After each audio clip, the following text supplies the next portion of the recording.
Test, test, test, test. Okay, just getting set up. Should be ready to go in 2 or 3 minutes here.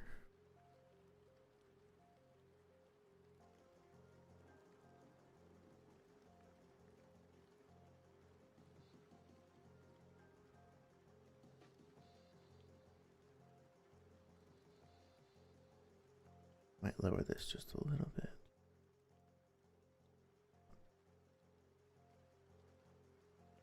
Okay. Good. Hope everybody's doing well tonight.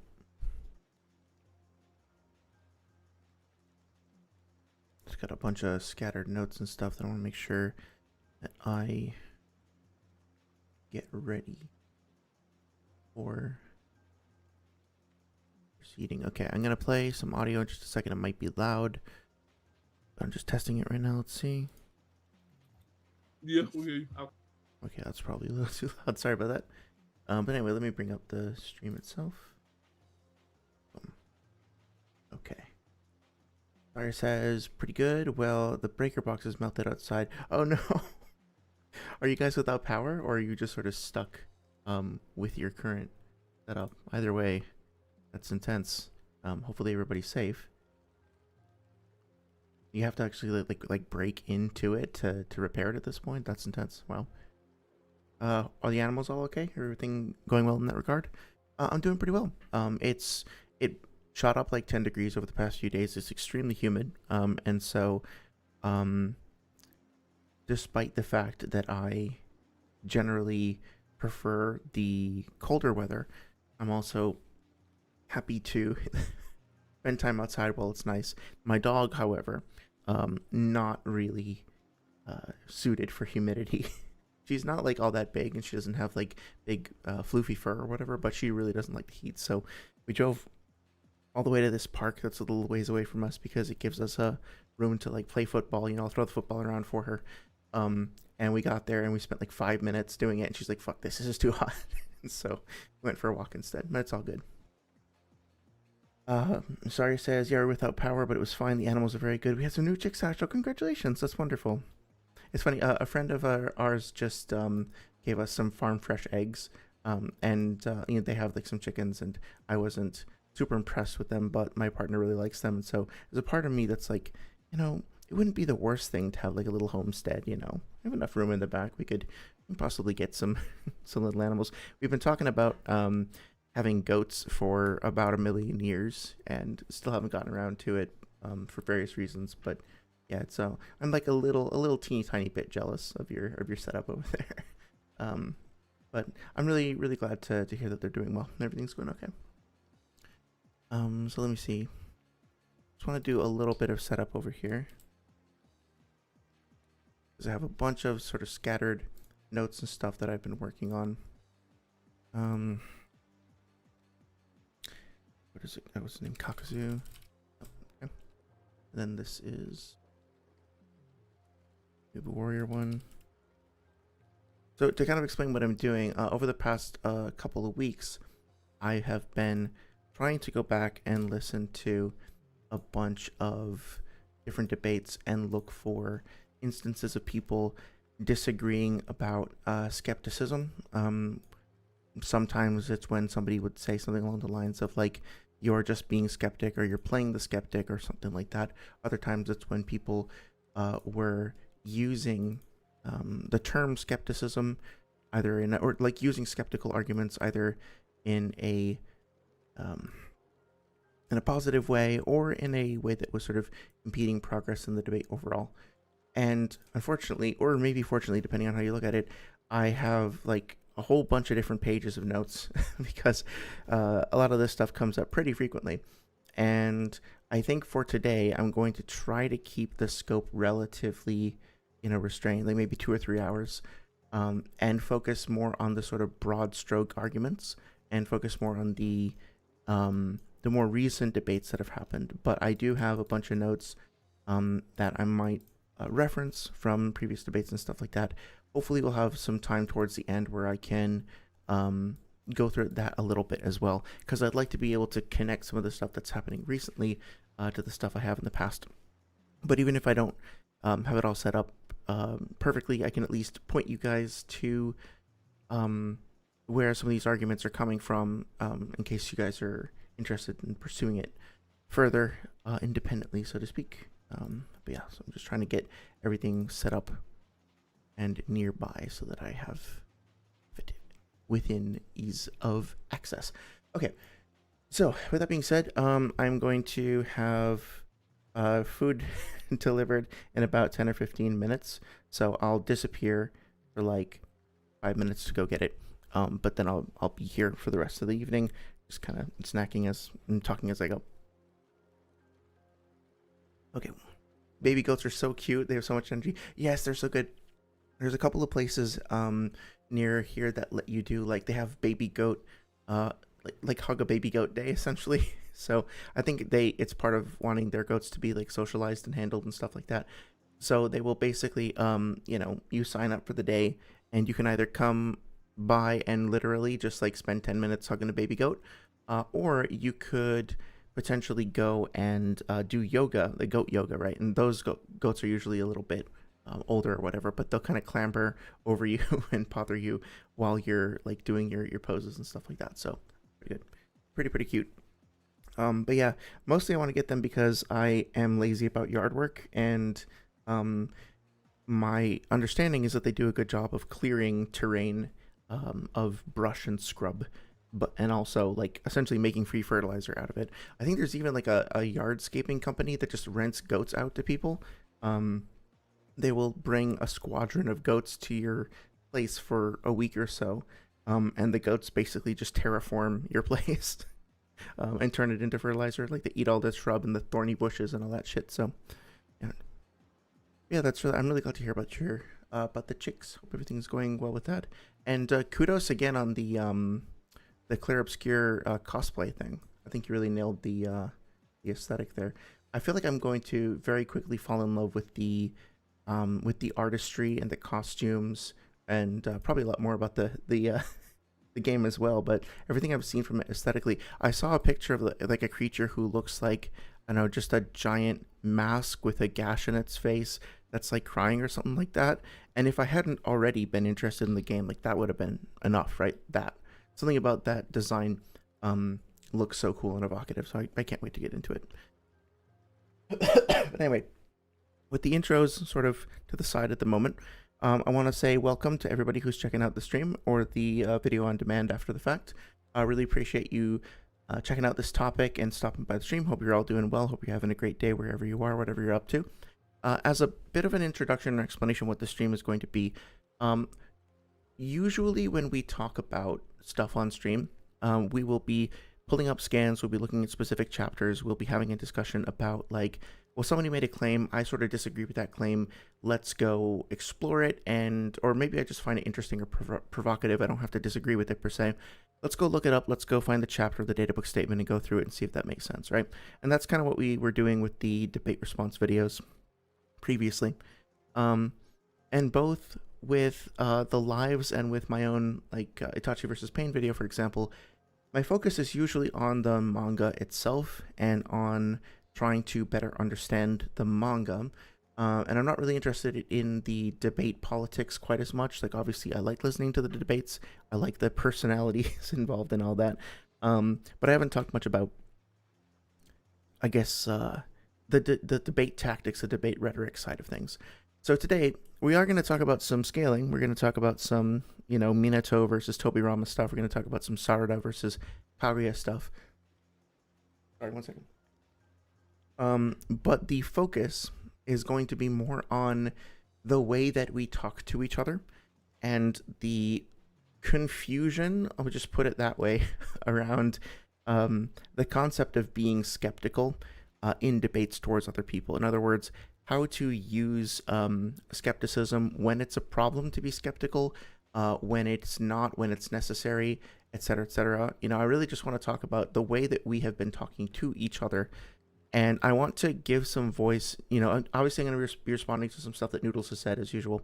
But I want to give voice to the people in the community who seem to have been on the receiving end of toxic skepticism as well, which I would define as basically, if you're talking to somebody and they refuse to engage with you, and they're basically just like creating unreasonable demands and expecting you to solve all of these problems that are really not reasonable to solve over the course of a debate, instead of engaging with you. Like, skepticism can go too far. It can be toxic. It can be an impediment to a debate.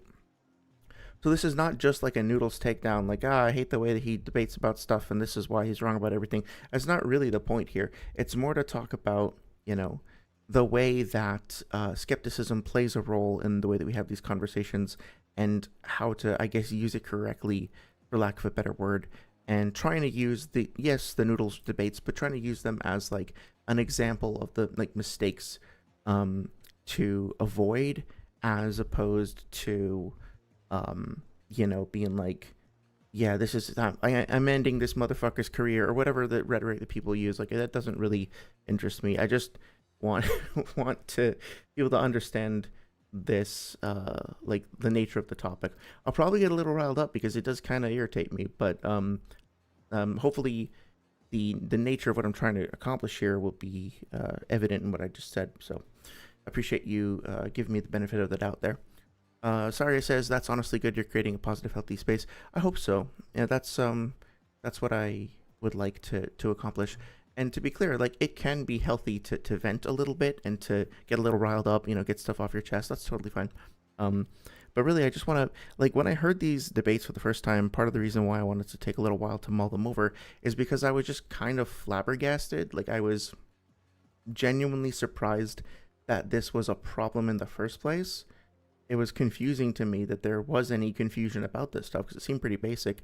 But then, I had my own visceral response to Noodles debates, but then I also had, like, what can I say?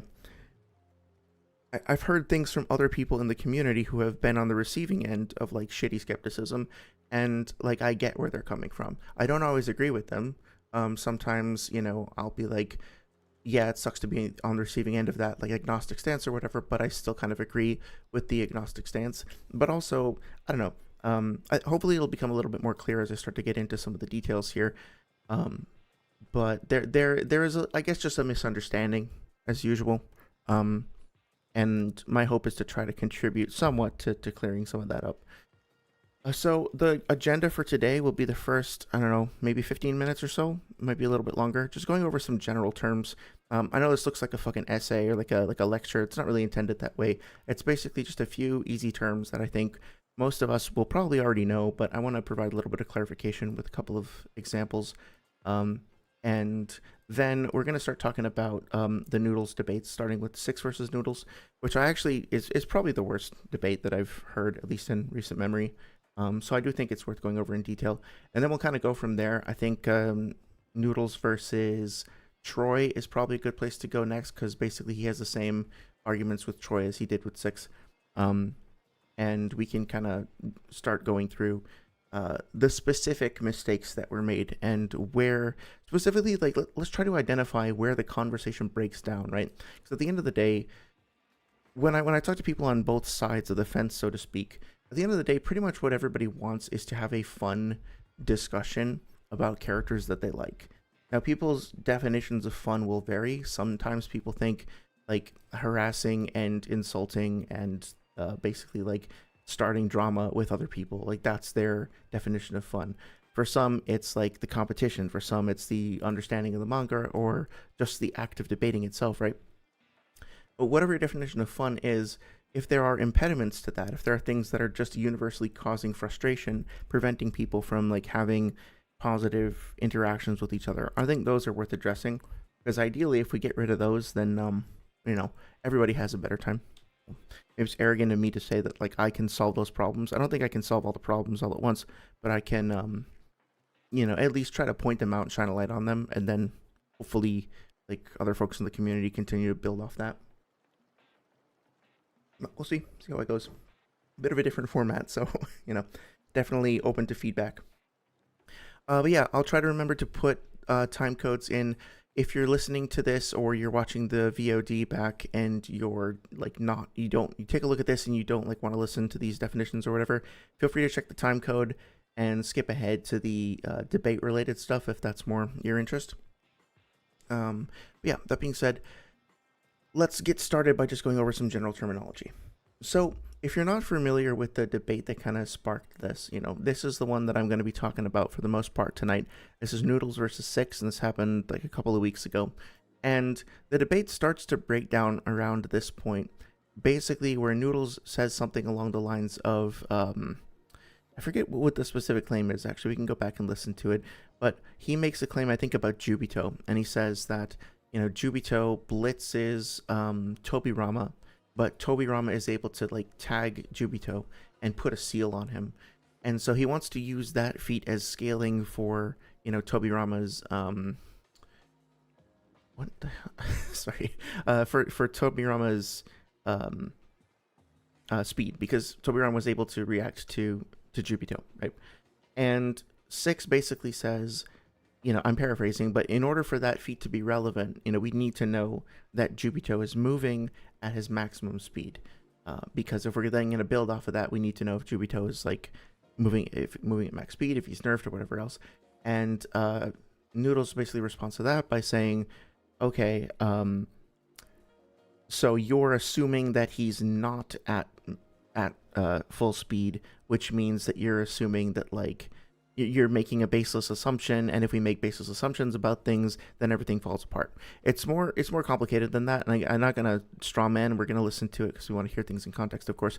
But that's like the very basic summary. It's like Noodles makes a claim, Six says, "I don't think that's true. Can you prove that?" And Noodles says, "If you're asking me to prove that, then you're entertaining the possibility that I'm wrong, and if you make an argument from possibility, well, then everything can be wrong, and if everything can be wrong, then there's no point in even having debates in the first place, because, what even is reality?" That's basically, he's trying to say that Six questioning him is in and of itself or it opens up the door for then Noodles to make a Reductio ad Absurdum argument, and basically suggests that Six having a contrary position at all is absurd in and of itself, which is pretty arrogant when you actually break that down, what that really means.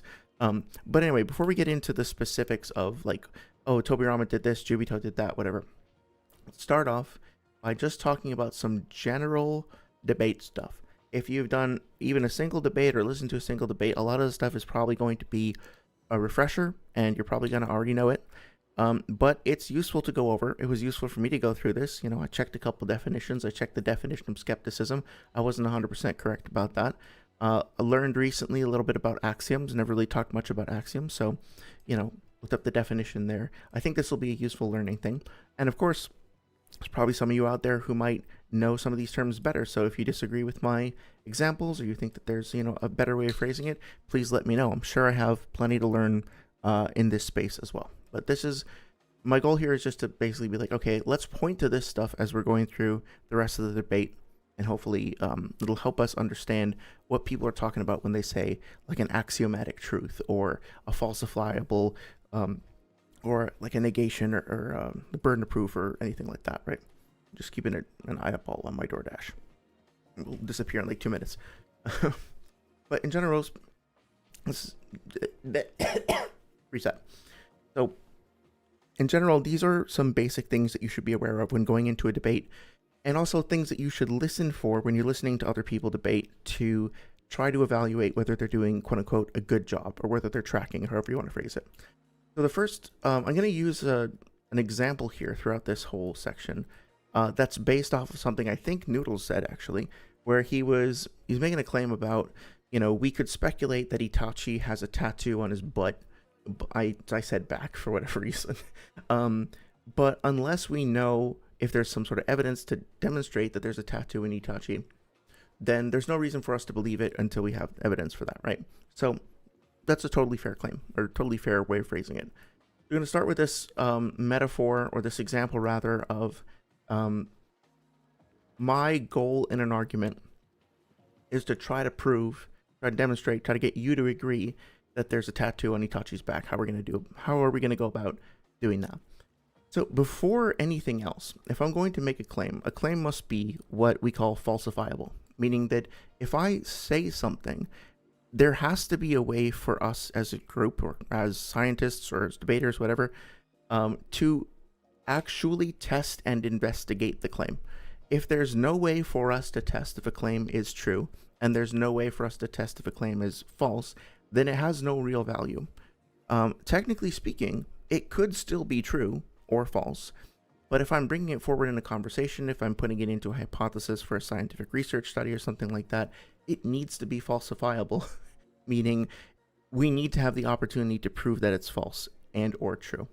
And as an example, if I make the claim there is a tattoo on Itachi's back, that doesn't mean that it's true just because I've said that, right? That's just something that we have to, it's just something I've said. We have to actually investigate it and see if it's true.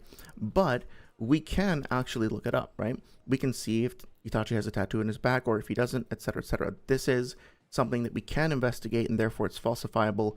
Therefore, we can have a discussion about it. On the other hand, here's an example of a non-falsifiable claim. There's an invisible, undetectable tattoo inside Itachi's soul. So this isn't something that we can really evaluate or have any sort of meaningful conversation about, right? Like, can tattoos even have souls? I don't know. Is that a concept that is relevant to a soul? If it's invisible, if it's undetectable, if it's not something that anybody could possibly see anyway, how is that even relevant? Like, how can we see if it's true or false? Now, technically speaking, it is quote unquote, and I mean big air quotes here, possible. It's possible that Itachi does have a tattoo on his soul. But I can't really bring that claim forward and for us to have like a conversation about it in any sort of meaningful way because it's not falsifiable. It's not investigatable. Okay, so if you make a claim, it must be falsifiable. To be falsifiable, a claim may possibly be either true or false. So it's possible that there's a tattoo in Itachi's back. It's also possible that there's not a tattoo in Itachi's back. This is basically just a paraphrase of what we were saying above, right?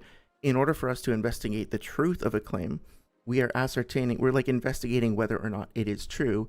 And if it is not true, right, the whether or not implies, or like contains the word not. So that means there's also the possibility, the option, for there to be a no answer to the thing I'm saying. In other words, it's possible for it to be true, it's possible for it to be false. So the moment I make, and this is very important for the 6 noodles thing, the moment that I make a positive claim, the moment I say this thing is true, what I'm really saying is, I think that this is most probably the case, therefore it is by necessity possible for it to be the case, and therefore by necessity possible for it not to be the case, and therefore by necessity less likely that it's not possible, if that makes sense, right? So like, again, if I'm saying there's a tattoo on Itachi's back, what I'm saying is it is possible for Itachi to have a tattoo on his back, and I think it is the most likely explanation that he does have one. But for it to be possible, there must also be a possibility that that's not the case, and I'm also implying that it is less probable that he doesn't have one. So, we can never know anything for certain. Like, that's kind of an axiom of of science, I suppose, or of empiricism maybe. And we'll talk about axioms in a little bit. But basically, apart from, depending on your philosophical worldview, I suppose, you could argue that we never ever really 1,000% know anything for sure. We're always in science trying to get the best, most accurate possible answer. And so everything that we submit is basically us just saying, this is our best guess, this is our best current understanding based on the best evidence that we have. So to summarize, claims need to be falsifiable. A falsifiable claim might either be true or false. And your goal in a debate, in a scientific context, in anything like that where you're trying to actually provide evidence for your claim or to support your claim, is what you're trying to do is demonstrate that your version is more likely to be true than the other version. If you think that it is true, you're trying to demonstrate that it's more likely to be true than not. And so you're bringing your evidence to support your claim. So the example here is like, it's more likely that Itachi does have a tattoo on his back because, and then you support it with the evidence. Sorry, it says LMAO. Yeah, it's a bit of a goofy example, I suppose, but I picked it because it's something that's entirely possible within the universe. Like, we see other characters have tattoos, but it's also something that, like, we have no real reason to believe unless we see some evidence for, right? Okay. So keep that in mind, because the last thing I'll mention before I go pick up my food is the person introducing a claim inherits burden of proof. All this means is that if you're the person that makes a claim, it's then your responsibility to explain and back up that claim. It's not necessarily the other person's responsibility to prove you wrong. So if I say Itachi has a tattoo on his back, and you say, what's your evidence for that? And I say, well, can you prove that he doesn't? I mean, he could, so prove that he doesn't. And then you can't do that. I have not won anything. I actually just fucked up because I tried to get you to do my homework for me. I didn't come forward with my own evidence. And at the end of the day, all I've accomplished maybe is like wasting a bit of your time. Wasting your time doesn't give me evidence. It doesn't give me anything to build my case on. And it doesn't help establish whether or not Itachi actually has the fucking tattoo, right? So that's probably the most important thing to keep in mind as we go through this. Whoever makes a claim, a positive claim, whoever comes forward and makes a statement, it's their responsibility, it's their job to demonstrate that what they said is true by bringing evidence, by supporting their statement with evidence, and then, consequently, they have to demonstrate why their evidence actually matters, right? Like, if I come forward and say, the earth is flat, and you say, okay, prove it, the correct response is not, well, no, you prove that it isn't. It's to say, oh, here is my math. I did some observations, and I presented this math to you. But I also, if I just show up with a napkin that has a bunch of random numbers and letters written on it and say, this is math, obviously that's not going to help anyone. It's my responsibility to be prepared to defend why the math is correct. It is totally reasonable and indeed expected for my opponent in that situation to say, okay, I see that you've presented me with some numbers. Now explain why this is actually accurate. Why does this math work? Show your work. If you've taken any amount of math classes on any academic level, I'm sure your teacher at some point said, show your work on a test, right? You need to explain why the stuff that you're presenting actually works and makes sense. And yeah, it's your responsibility. Like, that's your homework to do if you're the person making the claim. With one exception. And the exception that we're going to talk about is like basically standard battle assumptions and axioms. And I'll get to that in 5 minutes. I'm going to go grab my food, get a drink of water. Sorry for the delay. I will be back soon. Thanks for your patience.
Okay, I'm back. Alrighty. Thank you very much for your patience. I'll be snacking intermittently, but I think we can continue with the discussion overall. Normally I plan ahead, but today's been a little hectic, so scrambling to try to get some notes together. Alright, so picking up where we left off, I think everybody basically understands burden of proof already, but I did want to just underscore it because it's going to become necessary once we start talking about the debates. Okay, so now let's talk about skepticism. You'll hear this term thrown around a lot. Like when somebody challenges somebody else's position, they say, oh, well, you're being skeptical. You're just being skeptical or whatnot, right? Well, what does it actually mean to be skeptical? I think skepticism gets confused with cynicism quite a bit because cynicism is basically just having like a negative or pessimistic outlook where you shoot down everything and you just sort of refuse to acknowledge the like potential positives of things, which skepticism can kind of blend into, I guess. But at its base, at a baseline, all skepticism is doubting that something is true or useful. Feel free to Google the definition. There's a couple of different variations on that, but that's basically it. It's basically saying, I'm not sure about that, right? The purpose of skepticism is to identify problems and claims and help you to find flaws or gaps in your logic. So some examples of somebody being skeptic in a debate. If I say, I think that Sasuke had a statement in the manga, and Sasuke said, man, I can't wait to get a tattoo just like my big brother Itachi, right? That's my evidence for Itachi having a tattoo on his back. You could turn around and say, is that statement reliable? Who was it that made the statement? Okay, Sasuke made the statement. Can we trust that Sasuke has the correct knowledge, that his perspective is accurate, that he actually saw the tattoo correctly? Are there any other statements or any other pieces of evidence that maybe conflict with or support what you've just said? So all of that is exactly what you should expect and what you should do if you're trying to be skeptical in a positive way. It's you going through the gauntlet, the process of evaluating what your opponent is saying, or vice versa, by fact-checking and comparing those claims against other things, and also just making sure, so to speak, that whoever you're talking to has, what's the expression, crossed the I's and dotted the T's, right?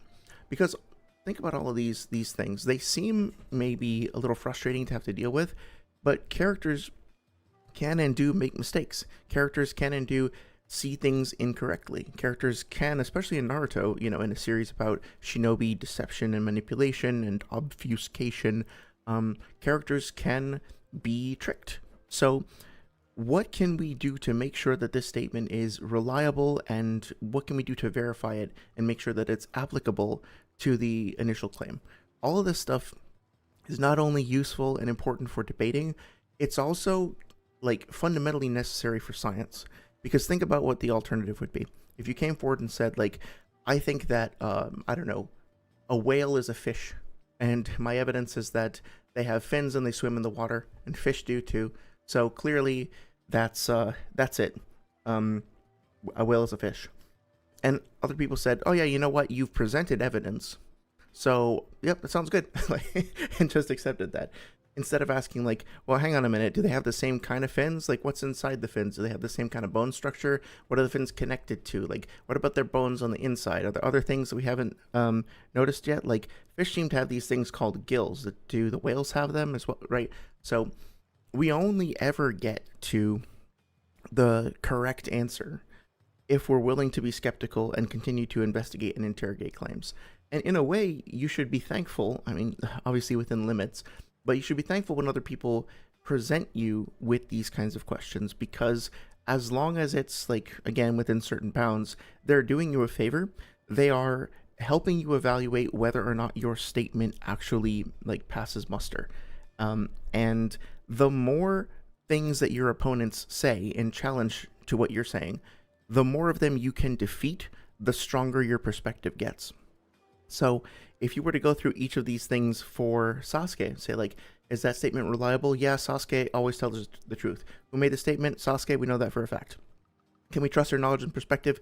Yes, because Sasuke is close to Itachi, and they spend all this time together, and he's seen Itachi's tattoo like a dozen times, etc., right? If you go through these and you can verify all of them, it only strengthens whales are fish if fish were built different. Yeah, pretty much every fish, every animal is a fish if a fish wasn't a fish and was the animal that the animal is instead of being a fish. I think we can agree on that. A very efficient argument. Sorry. I'm really just fishing for compliments. Seeing as we're talking about power scaling, forgive me if I'm a little green behind the gills today.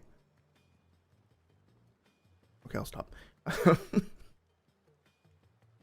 So I think, yeah, the idea here is the more claims you're able to field from your opponent, the more challenges to your perspective, the stronger your perspective gets. And then if you fail, quote unquote, if they point out a flaw in your perspective, great. That's awesome. That's wonderful. Because now you have been demonstrating efficient argument. I couldn't resist. I'm sorry. I'm not sorry at all. If they point out like a problem in your argument, good, great. Another like fellow human being has helped identify an issue with your logic, and now you have an opportunity to learn something new and to grow your knowledge. And I get that it can be embarrassing and frustrating and get in the way of a debate. So it's not, and other people can be shitty about it, so it's not always fun. But also, ideally, in a perfect world, this would just be an opportunity for more learning, right? So ideally, I say again. Hey, Abstract, how's it going? Thank you so much for for stopping by.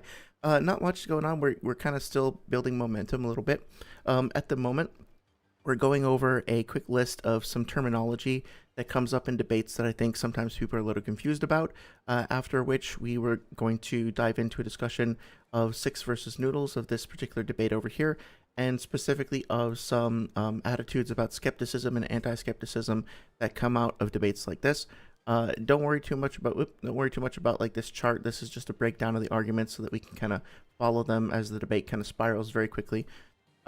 This section over here is really just me making sure everybody is familiar with terms like burden of proof and skepticism and stuff like that. So you haven't really missed all that much. And if you have any questions or anything you want me to kind of go back over, please let me know. I'm more than happy to repeat anything that we've talked about. I am lucky you love puns. Yes, I'm very glad of that. This is a pun-safe environment. Absolutely encourage punning of all sorts. Somebody almost got me last stream. I think you were there, Saria, right?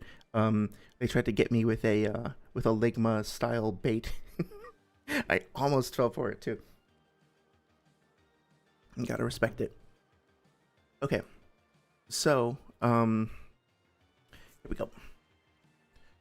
That being said, though, what can get frustrating, we'll talk a little bit more about this later, is if I say, okay, a whale is a fish, and let's flip that around, right? I say that a whale is a mammal, and you can tell because it has mammary glands. And somebody comes back and says, well, I don't know, like maybe that could still be a lizard, and there could be lizards with mammary glands too. I'm like, okay, well, here's all of the lizards in the world, and none of them has ever shown that they have mammary glands. So again, mammal. Well, you don't know that. Maybe there's just like some kind of secret lizard that you've never found before. Okay, well, here's another piece of evidence, right? They have blowholes. They breathe through the top of their head, not through gills. Yeah, well, maybe there's a fish that you don't know of that also breathes through the top of its head, right? Like, there is a certain point at which the skepticism can just go nowhere and contribute nothing to the conversation. Technically speaking, that person being a skeptic isn't wrong by the strictest definition of the word. There might actually be some animal out there that is like a weird paradox, like the what the hell is it called? The platypus. Couldn't think of the word for it. The platypus isn't actually a paradox, but like if you don't know too much about like evolutionary biology or whatnot, you might look at that and be like, well, it's like part bird and part mammal and part fish, right? Like that's how people described it in the past, and not know what the fuck you're looking at. So there are things out there that are probably mysterious that we haven't figured out yet. That's for sure. And I guess it can be tricky to figure out where to draw that line, but we can talk more about that. Like, at what point does somebody being skeptical and like holding you to task just wind up wasting everybody's time. But unless they've gotten to that point, the skepticism is useful. It's beneficial. That's kind of what I'm the angle that I'm coming from here. Abstract says, okay, cool. Dr. Strangle, hey, Dr. Strangle, how's it going? Thanks for stopping by. A part people do not seem to get is that when they engage in power scaling, they engage in essentially empirical method. Yeah, right? So, like, we're trying to look for whatever evidence we can to support a perspective. Sometimes that evidence winds up being a little bit abstract in the form of, narrative arguments and character analyses. Sometimes it winds up being a bit more mathematical and concrete in the form of calcs and stuff like that.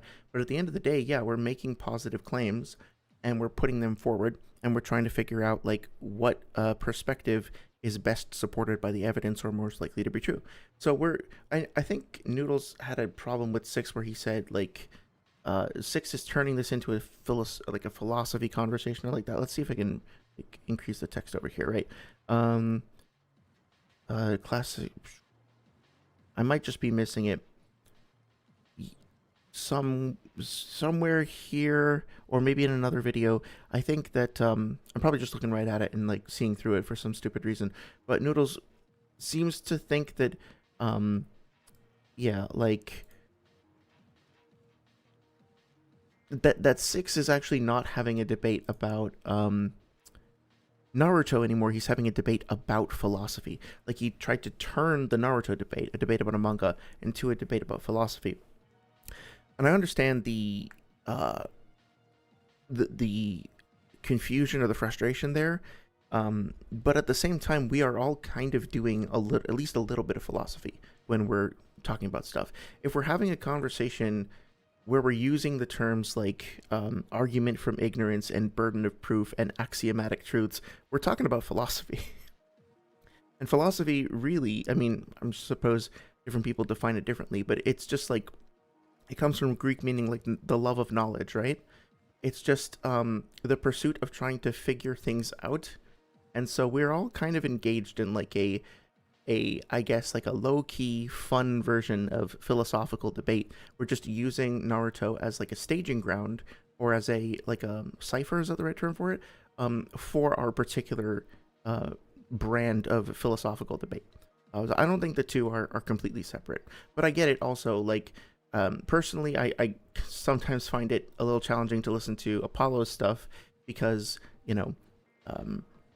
somebody like Noodles will come in and say, like, I think that Takazu is making an accurate statement about his power, and Apollo will say something along the, like, I'm doing a bad impression, but, something along the lines of, like, are you hereby declaring an axiomatic truth which applies to all aspects of the universe and follows like this particular law, or are you merely stating that your perspective from that of a human being perceiving the world through sensory organs processing through a cerebellum, or cerebrum rather, is now vociferating a concern regarding the validity of, like, and I'm like, okay, yeah, I know what you're saying, but you could chill just a little bit. Like, not everybody is going to have that level of philosophical grounding.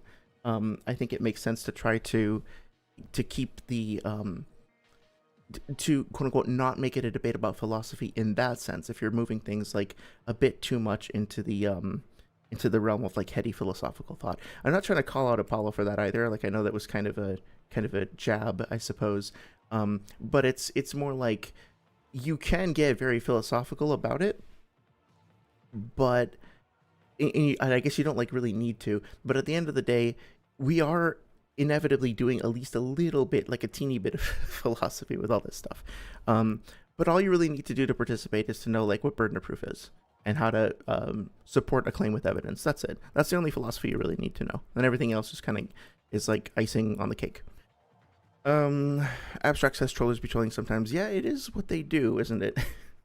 I suppose, axiomatically, by definition, a troll must ipso facto troll, because trolling is what a troll does. I mean, the act of trolling defines one as being a troll. Can you be a troll without trolling? Is it trolling that makes the troll a troll? Or does a troll make trolling by acting at all, because they are a troll, by virtue of their troll? So now we're having a fucking philosophical debate. Hope you enjoy. Anyway. So, moving on from that. If the evidence for a claim and the evidence... Oh, yeah. So, yeah, okay, so we went over that.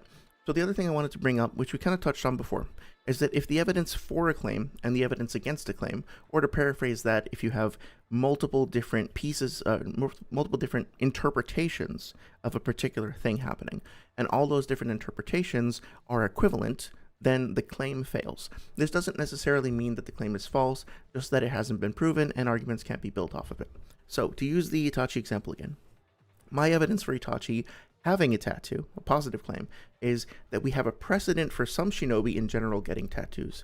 In other words, there are shinobi in the Naruto universe who we see having tattoos. So it's possible that he has one. So my evidence, which is also called an appeal to possibility fallacy, right? Like, it is possible. There's nothing showing that it's impossible, and therefore he probably has one, right? Like, why wouldn't he? That's my argument. And if you come back and you respond like this, by your statement, you've also revealed that we have a precedent for some shinobi not getting tattoos, right? So I said it's possible, and that implies that it's also possible not to be the case. So unless we know which is more likely for Itachi, specifically, we're at a standstill and the point drops. So what I'm trying to explain there, hopefully made it clear, is that when I come forward and I say, like, here's my interpretation, and my interpretation has, like, pretty much zero evidence, it's just conjecture, then, like, whether, and how can I say this? If somebody else comes forward and they make a counterclaim and their counterclaim has zero evidence, then I haven't won. I haven't won because they didn't have any counter evidence, because if their argument has zero evidence and my argument has the same amount of evidence, it's zero, then we both quote unquote lose, right? It's not a matter of who can say the coolest sounding thing and then wait to see if the other person can debunk it. It's what evidence do I have in the first place to support my claim? Now, it might be the case that, I come forward and say, my evidence for Itachi having a tattoo is that Sasuke says he saw him with one. And then you come forward and say, well, I don't know, Ino or somebody else, or like Fugaku said that he saw Itachi's back and he doesn't have one.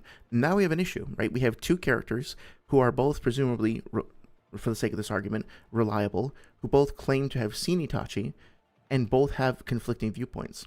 So in that situation, who wins the argument? Is it me who came forward and says it's Sasuke? If it's you who came forward and says it's Fugaku? Well, the really intellectually honest response to that is to just say we don't know, right? We have conflicting evidence, there's nothing conclusive, and so we have to just kind of drop the point until we can get more evidence. Now, it could actually be the case that Fugaku was right, or that Sasuke was right. I could have won the point, you could have won the point in terms of getting it right. But for the sake of the argument, for the sake of debate, we can't move forward with that point until we have clarification on that. So I came forward, I said, here's my evidence, it's Sasuke. You came forward, you said, but I have evidence and it's Fugaku. And now we can't really go forward unless somebody provides more evidence or somebody undermines the evidence of the other person. Not meaning like try to trick them or fool them, but like says, hey, well, Fugaku was fucking drunk, he didn't know what he was talking about. Like that would be one way for us to pursue it. So hopefully that makes sense. So, however, if you have submitted evidence that's falsifiable and your opponent cannot contest it, the point stands. So what example did I use here? Sasuke said, I can't wait till dad lets me get a tattoo like big brothers, like really referring to Itachi having a tattoo. And oh yeah, I wanted to talk about like ways to challenge this. So one way to challenge it would be to say Sasuke thought he saw Itachi with a tattoo, but it was actually a scar. And if we look in a later scene, we can actually see that Itachi has a scar. We can see it ourselves.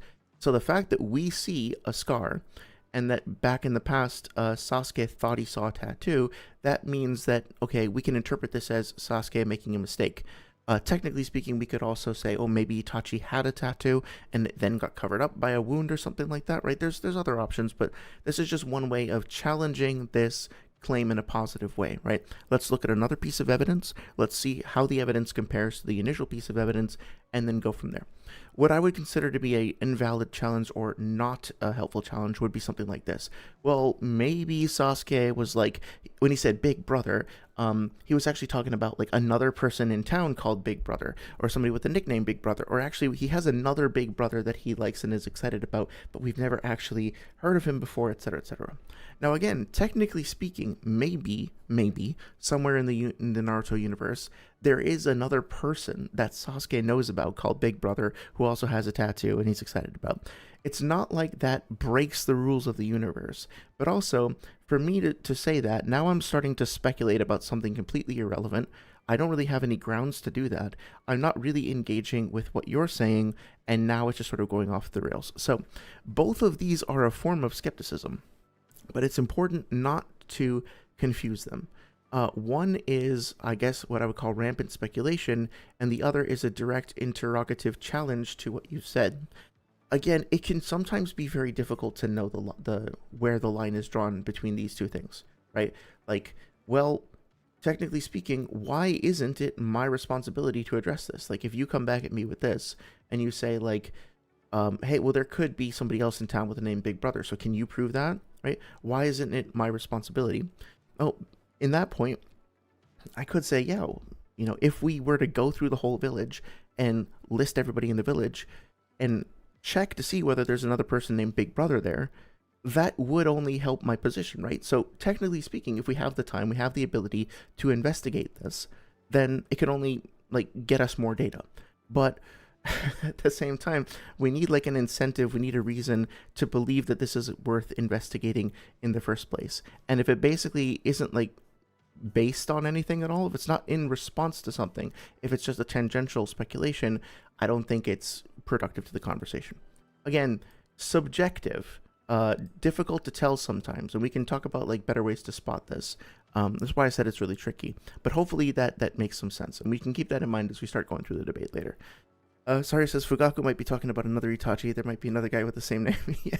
I mean, Fugaku seemed a little disappointed with his son, so maybe he just goes up to Shisui and says, Itachi, my son, I'm so proud of your body flicker. I'm not your Itachi now.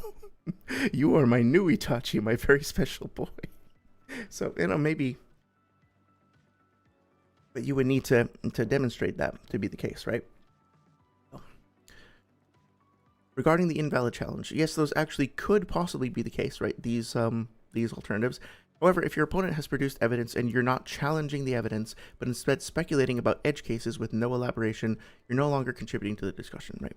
So again, out of anything I say in this video, I think this is the one that I think I am open to the most pushback on, because I don't think I'm the arbiter necessarily to say where this hard line is drawn. I think it's kind of difficult. I think I can do a pretty good job of helping to identify it in some debates, but I understand that there's some wiggle room there. This is really tricky. Sometimes it can be, I misformatted that, sometimes it can be hard to know where the line between healthy skepticism and regressive gainsaying lies. The trick is to make sure you first address the validity of the statement your opponent has made, and then that you're prepared to discuss the likelihood or relevance of your challenges. So I think that's the most fair way to approach it, right? If your opponent says something, try to address it directly rather than to just make an irrelevant tangent, or not entirely irrelevant, but if I say Sasuke was talking about his brother, it would be more helpful for you to come back and say well, can you prove that he was actually that he actually saw his brother in the first place, right? As opposed to saying well, maybe there's a secret other brother out there, right? Talk about things that are most relevant to the discussion, that you can actually investigate as well. Fugaku calls everyone Itachi, says Saria. If you watch this Naruto special for the 8th anniversary, you will see him meet Minato and call him Itachi. Yeah, he had a bonk on the head in the Third War, and basically yeah, it's explained in one of the light novels that was only ever released in the Philippines. He just he's like Hodor now. He can only say Itachi, and everyone is just Itachi. Honestly, it wouldn't surprise me. I was just reading the Chibi Sasuke Chronicles or whatever it's called the other day, and as far as I'm concerned, that's canon. So who knows what else is out there. Okay, so last thing we want to talk about here before we start to get into the debate is the concept of an axiom. Again, I'm no expert on this, so feel free to challenge me, but people were talking about axioms in the debate, and I thought I would look them up and try to understand them a bit better.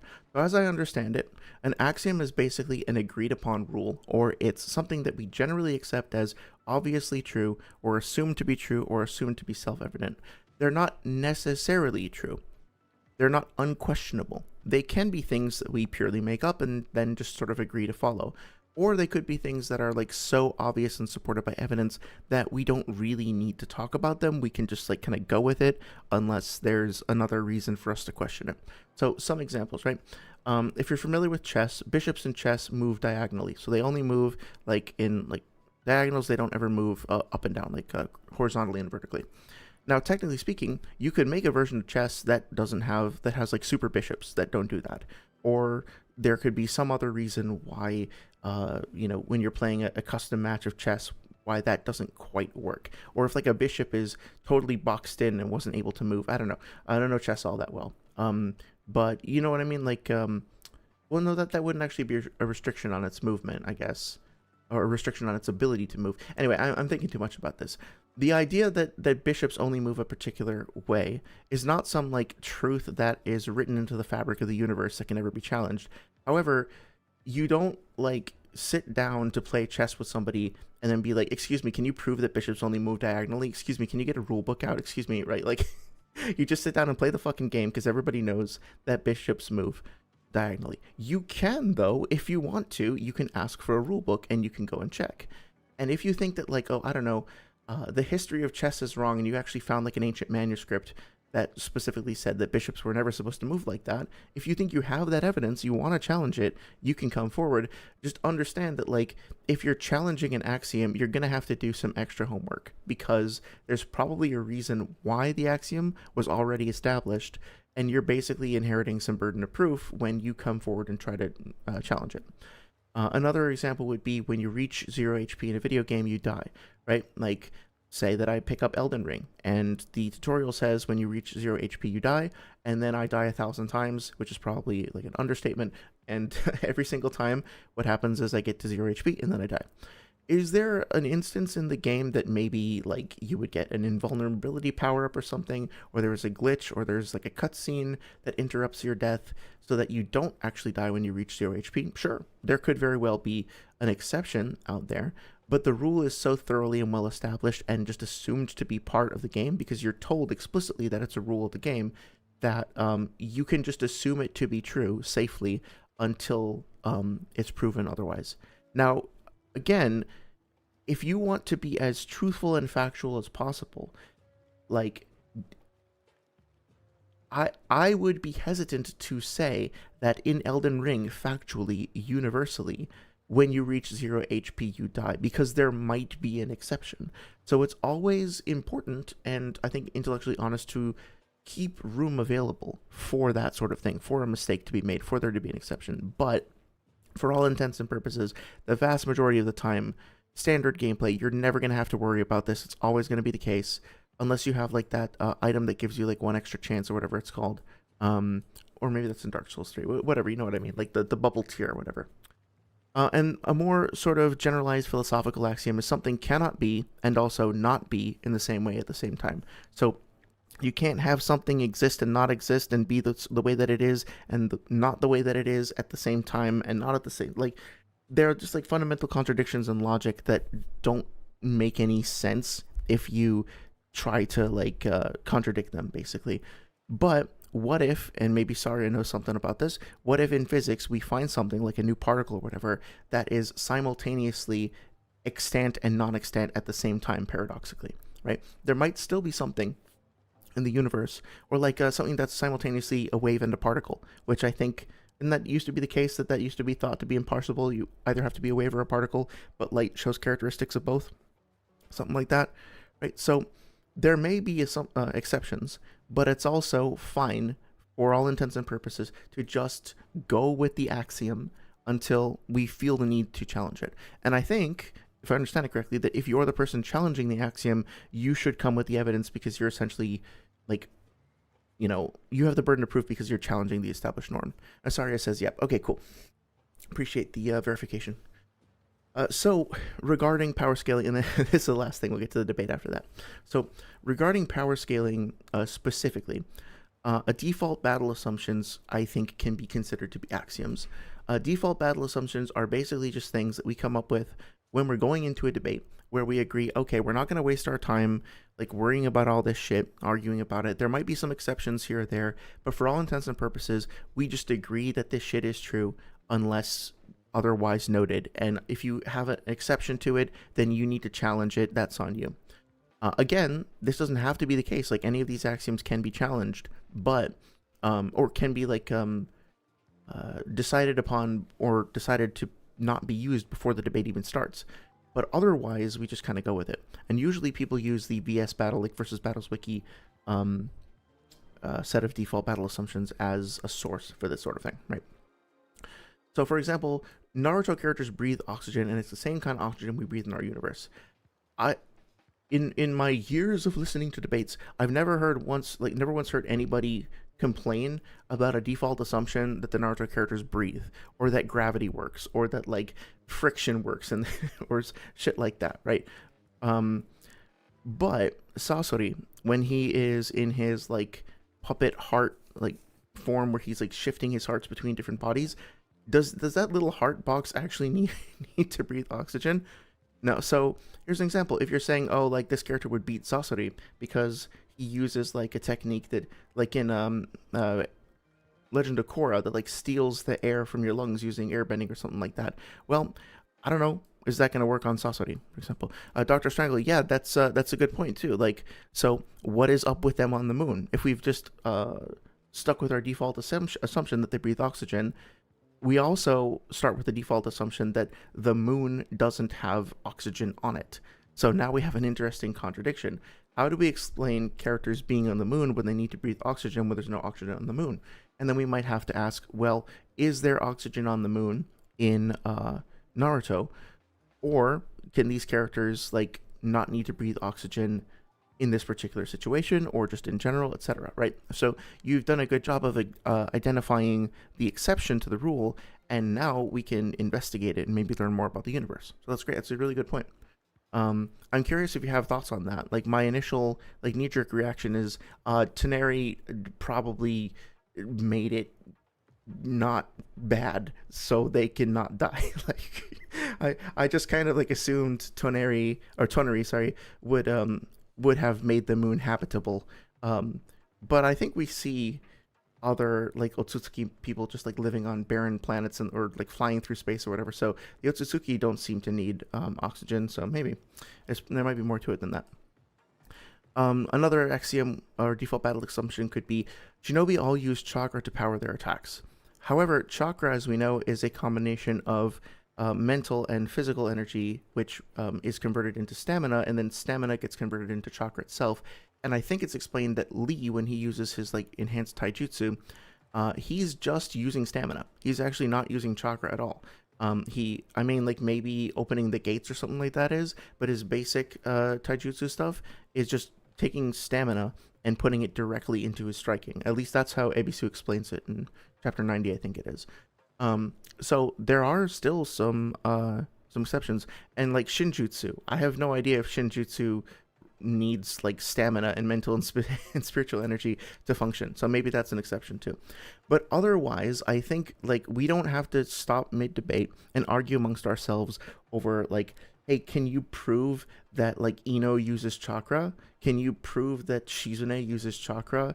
Like, do we have to actually see the internal diagram of like the chakra flowing through the Keirakuke for every single character to know that they're using chakra? Like, can you prove that when the Raikage uses his V2 cloak, that he doesn't actually have like, I don't know, a battery around his waist that's like shooting out all this kind of electricity?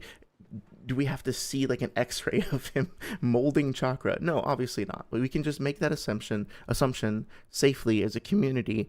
And then, I don't know, if it turns out that he had a secret ninja tool this whole time, fine, we'll deal with that when we come to it. But otherwise, we don't need to waste each other's time in the meantime.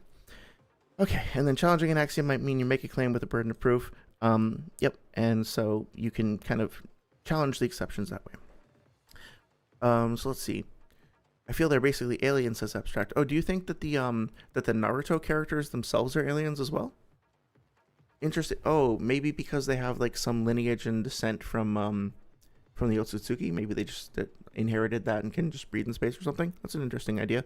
Dr. Strangle says either the assumption that they breathe air or the assumption that the moon does not have air is wrong. Yeah, like one of those two things has to be wrong, right? They can't both simultaneously be true unless there's some weird kind of exception paradox thing that like the moon gives them a magical power where they don't need to breathe oxygen on the moon specifically. So I don't know. There could be like an option C that we're not thinking of, but here's a good example, right? Like if you and I were debating about this right now, I would not actually put that forward. I would not say like, well, I just came up with this crazy crackpot theory with all these different potentials and exceptions and whatnot, because even if it's possible, you could just turn around and use Occam's razor, which is basically just saying like, okay, well, my proposition that there is a contradiction here is self-evident and very direct and obvious, and your suggestion that there's all these kind of weird, crazy exceptions that we have no evidence for is much more complicated and doesn't explain anything.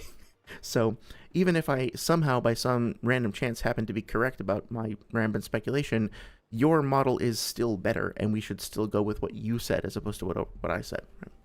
Naruto characters built like Sonic characters, no need for oxygen in space, but the second someone tries to fill their lungs with water, yes, Sonic lasts about like 20 seconds underwater, but when he goes supersonic, he can fly through the, like, above the stratosphere and do battle with like a mech in orbit, so maybe it's supersonic or something, but he doesn't. Yeah, oh fuck, I would start to get into like Sonic lore, especially after I just posted. Like I'm pretty sure multiple realities and timelines and shit are confirmed in Sonic, so I'm sure somebody out there with him like traveling at the speed of light has some sort of multiversal Sonic video. I really don't want to start another multiversal fight. I can't handle it. Anyway, although if there is evidence for it, I have to capitulate, right? Abstract says no Otsutsuki, but that's also interesting for sure. Oh yeah. I mean, I think it's fair to just again like axiomatically declare that Otsutsuki can breathe in space. But even that's not really an axiom. It's more like an argument from induction, right? Like we've seen multiple Otsutsuki exist and breathe and talk in space. That's the other thing too, right? Like if I'm remembering correctly, like we have scenes of Otsutsuki in orbit talking to each other, even though there shouldn't be any what's the term for it, like medium for them to be talking in. So like how is sound propagating in a vacuum?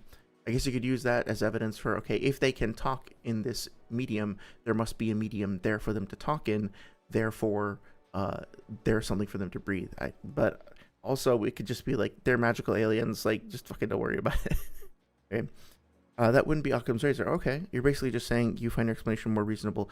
I was saying I thought that your explanation was more reasonable, but I think isn't that kind of how Occam's razor works? Like if I have an explanation that I don't know, like to try to use the whales and fish thing again, my explanation for you know what? Let's just look up some examples, right?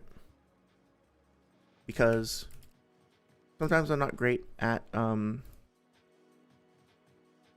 up with metaphors on the spot, but we can learn together. It'd be useful. I just picked a random site. If someone has a headache, it's more likely that they're simply dehydrated than it is they have a brain disease. Okay. There more examples. A man's phone rings and let me make this a little bigger. A man's phone rings and he does not recognize the phone number. He wonders if it's a telemarketer or some other type of spam call, or he's found himself in an international conspiracy and spies are trying to use the call to track his location so that they can kidnap him. A person wakes up with a headache after a night of heavy drinking. They decide to search the internet to diagnose their problem. They determine that it is one of these two things. They're dehydrated or they have a disease that affects the blood vessels of their brain.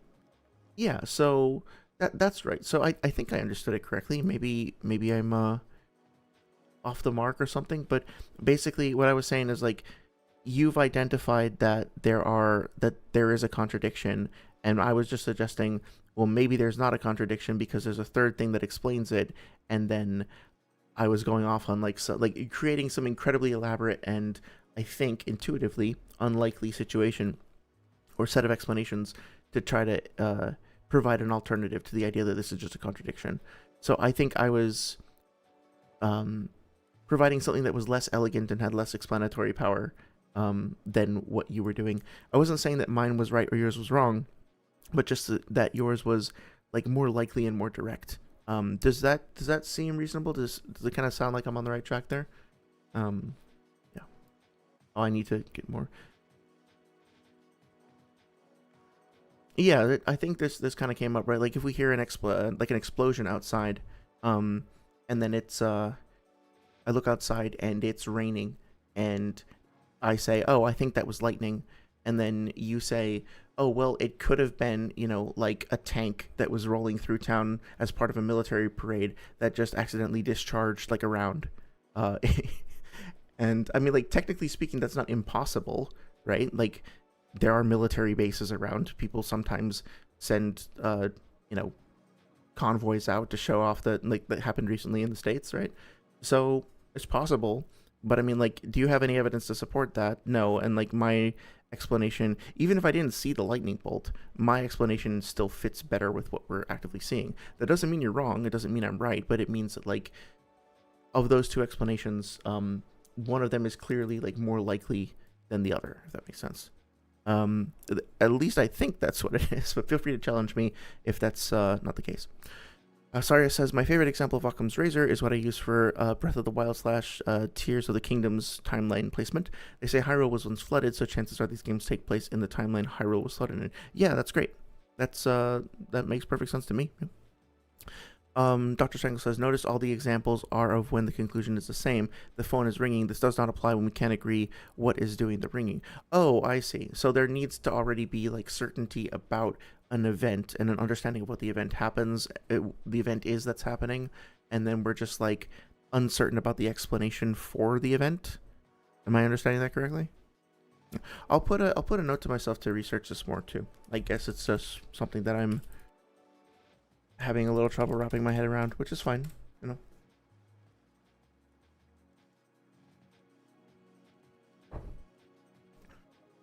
Yeah, okay. Okay, seems like I'm moving a little bit more in the right direction.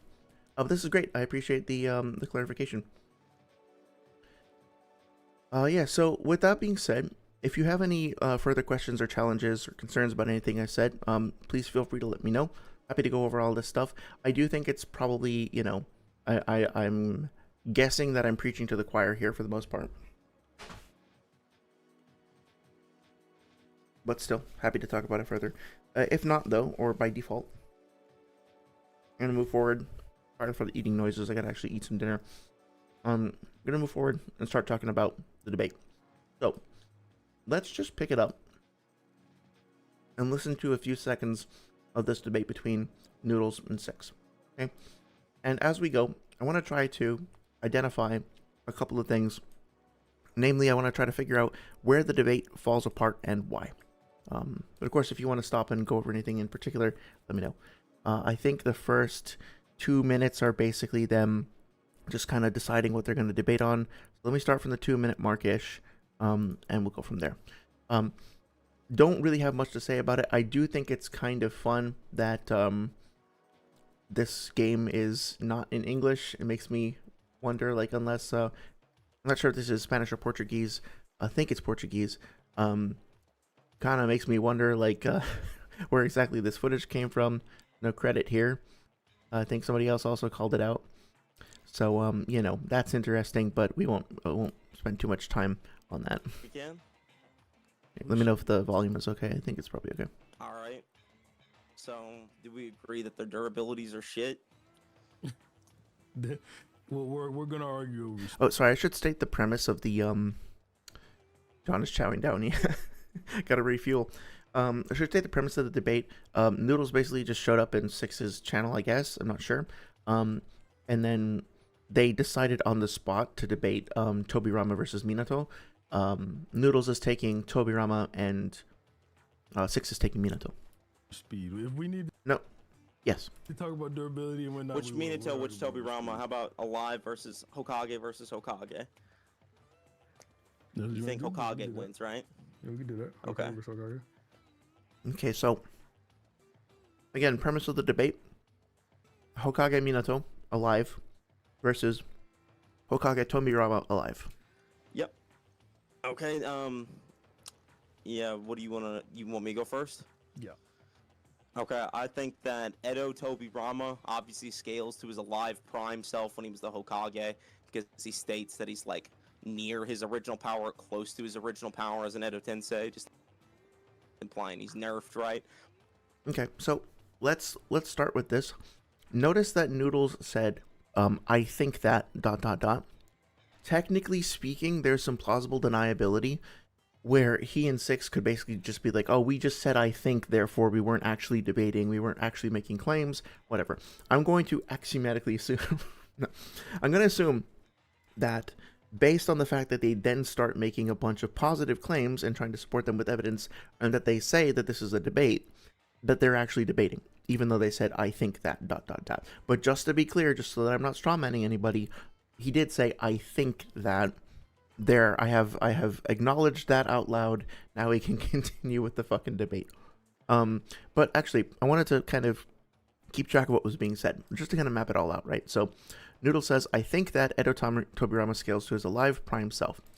So, I think we should regard this as a claim. If we want to be charitable and say it's just, I think they're just establishing their premises, then okay, maybe not. Maybe we don't worry too much about that. But understand that if this is being made as a claim, there are a few subclaims or few like implications that are being made along with it. He's saying in support of this that Tobirama states that he himself is close to his original power, that Madara also states that the Edo Tensei are nerfed, and that in general he's about to say that the Edo Tensei are nerfed versions of their alive selves. So within the first few seconds, he's introduced this premise, and then he's introduced these three things that he thinks help support his premise, right? In a debate, if this is being presented as a positive claim with evidence, all of these three things should either be agreed on by the opponent, or they should be provided with evidence. So, if or provided evidence for. So, if Six turns around and says, "Yes, I already know about all this. I already agree to it." Okay, fine, they can go on. But Six is completely within his rights to respond by saying, "Show me that. Show me that. Show me that." Right? Because I mean, like, this is the evidence that's being suggested.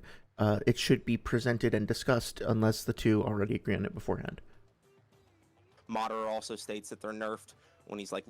In order to rephrase that, at this point, if Noodles does try to advance this position at all, he has now inherited the burden of proof on these three claims, and it's now his responsibility to demonstrate the truth of these three claims, unless Six says, yeah, I agree next.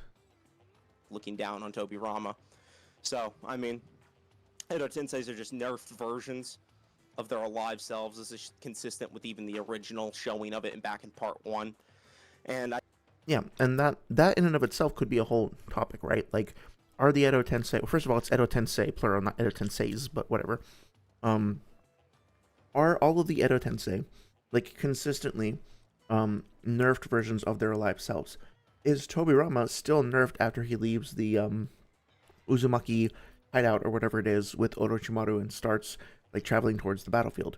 Are they just nerfed when they are first like summoned, or are they nerfed the entire time? How significant is that nerf, etc., right? So like there are a lot of ambiguities and a lot of potential questions that can be asked about this that I think would constitute healthy skepticism. But even if we don't get into all those, at the very minimum, like, Noodles has made the claim that Edo Tensei are just nerfed versions of their alive selves. In order to prove that, in order to demonstrate that, well, he's basically just said, I am making a claim about a set. I am making a claim about all of the members of that set. So to validate it, he's going to need to test every single member of that set, right?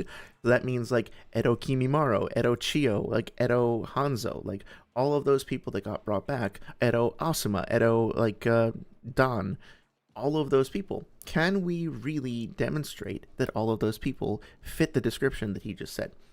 Or is it more of a speculation? Zarya says, I'm glad I'm not the only one who gets bothered when people use the wrong plurality. Yeah, I know it's kind of nitpicky of me, but at the same time, it's like, I don't know, it gets annoying after a while. I'm sure I'll make mistakes too. You know, I'm sure, like, and I appreciate it when people call me out on it too, so that I can learn. I think that Tobirama has just outright better speed feats than Minato. He can react to incomplete Jubitos like blitzing speed and tag him with a seal, which is just better than anything Minato's ever shown. Okay, so, again, sorry for the munching noises. Let's identify this. Right? Let's pretend that that we're in a debate and we're going up against this and trying to identify the arguments that are being made. So, Noodles again says, I think that, which we're treating this as a position in the debate. Tobirama has better speed feats than Minato. Okay, and then he's going to use that to establish his overall goal of proving that Tobirama is faster than Minato. That's what all of this is supposed to lead to, right? Tobirama is faster than Minato. But what does he say in support of this premise? Well, he makes the claim that he can react to, or does react to, incomplete Jubito's blitzing speed. So that's a claim. In order to validate this claim, we first have to have a definition of blitzing speed, and we need to see this happening. So Noodles in this debate, as far as I can recall, does not show the scan, and does not provide a definition of blitzing speed. Furthermore, he then says he tagged Jubito with the seal. Now, maybe this is one of those things which is like everybody already knows about this, so we don't have to go over it again. I know what he's talking about. I can picture it in my head. I can probably find it in a few minutes if we need to see the scan. But so maybe he doesn't need to provide a scan. Maybe they just handshake on that and move on. That's fine. But this is another claim. So Noodles has just made two claims. He reacted to Jubito's blitzing speed, and he tagged Jubito with a seal. Easy claims, relatively easy claims to validate and find evidence for, but they are claims. They are positive statements that have been made in the debate. And this is all leading to the idea that Tobirama has better speed feats than Minato, right? Which is the third thing he said. Now, this is where Six and Noodles start talking about this point in particular, the tagging Jubito with a seal, and we're going to get into that in just a second. But before we do, understand that the whole point of introducing these claims is to provide evidence for this claim, which is that Tobirama has better speed feats than Minato. So these are really just subclaims of this. This is all evidence for this. And this is building towards this, right? The goal is show that Tobirama is faster than Minato. The way we do that is by showing that Tobirama has better speed feats than Minato. The way we do that is by showing that what those speed feats actually are. The problem with this that we're going to see in just a second here is that when you think about what this means, what this actually entails, again referring to like our all Edo Tensei thing from before, saying that Tobirama has better speed feats than Minato means first we need to know what Minato's best speed feat is, which I don't think he ever gets around to describing in the debate. So how do we test that? How will we evaluate that? Well, again, let's consider a set, and that set is a collection of all of the different speed feats that Minato has. Let's say you have a speed feat where he goes up against Kurama, a speed feat where he goes up against Obito, and a speed feat where he goes up against Madara, right? In order to validate this claim, Tobirama has better speed feats than Minato, we need to look for Tobirama's best speed feat, and then we need to compare it to the best speed feat that Minato has. In other words, if we don't already know what that is, if that's not been applied to us, we need to go through the entirety of everything that Minato's ever done, speed feat-wise, and we need to look for what that is. We need to test them, and we need to compare them to run that math, so to speak. Now, I know that sounds like a lot. So, in general, to speed things up, usually what will happen is somebody will come forward and say, this is my best Tobirama speed feat. I went through the whole manga, I did all the calcs, or looked at all the calcs or whatever, and this is my best speed feat for Tobirama. What's the best one that you have for Minato? And then they'll say, okay, well, I did my work, and this is the best one that I came up with, and it's this. And then you can kind of compare notes and just kind of handshake and be like, okay, whoever happened to find the best one wins. And if that's what you agree on, that's totally fine. Didn't really seem like Six agreed to that here. And as long as that's not the case, as long as you haven't established that that's one of the rules of the competition, then making the claim Tobirama has better speed feats than Minato, in order to evaluate that claim and validate it, you need to know what Minato's speed feats are. And that's quite a large set. You also have to have a quantifiable, or at least a scalable speed feat for Tobirama to then measure against that set. And that never gets done, as far as I can remember. Let's see. Saria says, wait, doesn't Edo Hanzo nearly beat Mifune when he already beat Mifune while alive, but let him lose as an Edo? Yeah, I don't know that fight super well. I think it has something to do with the idea that, Hanzo was still as physically strong, but he lacked the will or something like that, and because he wasn't totally his mind wasn't steeled or something, it was he was basically he didn't have that determination. He wasn't able to maintain his performance in combat. But I'm definitely not an expert on that. I do think that that there's a statement about Minato where Tobirama says to Minato, "You're just as fast as ever," or maybe it's Hiruzen who says "You're just as your Shunshin, your teleportation is just as fast as it ever was." And I think that there's, again, feel free to fact check me on this. Feel free to validate it and go look for the scans and all that, I can try and find them after the debate, after the video. But there's also something that Onoki says something along the lines of like Mu's particle style is just as strong as it ever was, or Rasa's sand is just as strong as it ever was, something like that. I have to go research it to be fair. Like, don't need to take my word on it, but I do recall there being at least a few points of evidence suggesting that at least these few characters are the same as they were when they were alive. So I think we have some evidence that some characters are, some evidence that some characters aren't, and then a whole bunch of unknowns. And what it comes down to is like, do you think that it's a more reasonable assumption to assume that Edos are at their baseline unless told otherwise, or that they're nerfed unless told otherwise, or to just take a completely neutral stance and test them one by one? And when you do that, like, where does it lead you, right? So I am open to hearing different interpretations. I am resistant to people just saying, like, since the four Hokage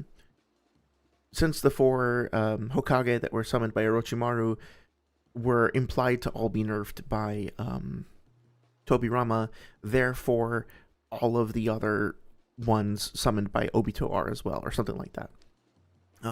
Sorry says, I know that's random, but wouldn't Hanzo be proof that some aren't weaker? That could definitely be part of the evidence set, yeah, for sure. The other thing that I wanted to address here with this, Tobirama has better speed feats than Minato. This is something that's a little tricky to address, but something that has come up in debates is the idea that, like, you ever heard people say, like, well, he has no anti-feats, and that they use that as part of an argument, right? They say, well, this character over here, you know, is like Mach 1, and so I bet he's faster than your guy. And the other guy comes back and says, yeah, well, my guy has no anti-feats, right? So you have no idea how fast my character is. You can't say that your character is faster than mine. And I mean, like, that's technically true. I mean, if you don't actually know what the max speed of another character is, then you can't say, like, well, my max speed is bigger than your max speed if your max speed is a variable that could be any arbitrary number. But the fact that that we don't have any so here's the tricky part. The fact that we don't have any speed feats for Minato currently that show him being better than Tobirama doesn't necessarily mean that he doesn't have any. And this is where it gets kind of like murky, because like I said before, a lot of times we'll just shake hands and agree, let's just go with the best speed feat that we have. But depending on the nature of the debate, depending on the nature of the discussion, you know, if I say that Tobirama, again, like, Tobirama has a Mach 5 speed feat, and Minato has only ever shown to be, well, I guess I'm kind of like talking myself out of this a little bit, because the way that you could, okay, let me rephrase, the way that you can address this, right, is like, if Tobirama's best speed feat is like Mach 5, and then you look at Minato, and his best speed feat is Mach 1, that doesn't necessarily mean that he has no other abilities to go faster than Tobirama, but it does mean that, like, as long as we can demonstrate that he was under, like, standard assumptions, like he was moving as fast as you normally would in a fight, in the same way that Tobirama was for his feat, then we could argue that he would be incentivized to be moving as fast as possible. And if the fastest he could move under those under those constraints was Mach 1, then that's the best he could do. Then Tobirama's probably faster than him. And this is sort of what's going to come up when we start talking about Jubito. So there's a way in which you can use this sort of thing productively in a debate. Just keep in mind that it's not necessarily the case that just because we don't happen to have a feat, like an anti-feat, that they are slower, if that makes sense. It's essentially like this cell here exists as a warning against argument from ignorance, or appeal to ignorance fallacy, which is basically just saying, like, well, that character has no anti-feats, so he scales infinitely, right? That would be like the most egregious or most outrageous version of this would be an NLF. So just something to keep in mind. Yeah, so let's keep going with the debate itself. I mean, you know what I'm going to bring up. You know, Minato speeding all the Hokage to the battlefield. I That's want to know travel speed, though. specifically. I know specifically about. Okay, but you agree, like he did that. Yeah, he ran faster, but that's travel speed. Yeah. I'm talking about We'll get the into good the thing. rest of it later. I think that that's a better feat than what Tobirama has. But like Tobirama with the Jubito situation, what exactly? Okay, so before we get into the Jubito stuff, let's go back here. Tobirama supposedly has better speed feats than Minato. Now we would need to test what Minato's speed feats are. If it turns out that we have a bunch of speed feats from Minato and they are all less impressive than Tobirama's, then honestly, I'd probably be willing to say, like, okay, we've went through the set, we've evaluated them. Minato has never demonstrated himself to be able to do anything faster than Tobirama, even under like critical situations. So that seems to indicate that Tobirama can move faster than him. All right, I think that sounds pretty reasonable, right? But 6 points out this feat from Minato, and he says, hang on, Minato actually does have a really good feat. And this feat is him outspeeding the rest of the Hokage to get to the battlefield. If you don't remember, not only, do I actually have it here? I think I might have brought it up. Maybe not. Or some other stuff. Sorry about that. But basically, the way that they get to the battlefield, Minato not only outspeeds them, so you know what?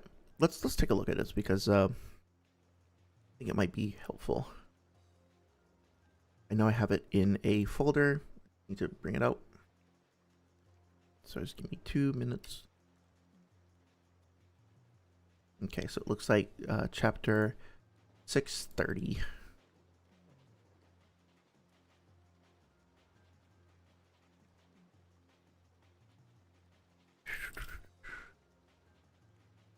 Okay. Almost ready. Ready. Okay.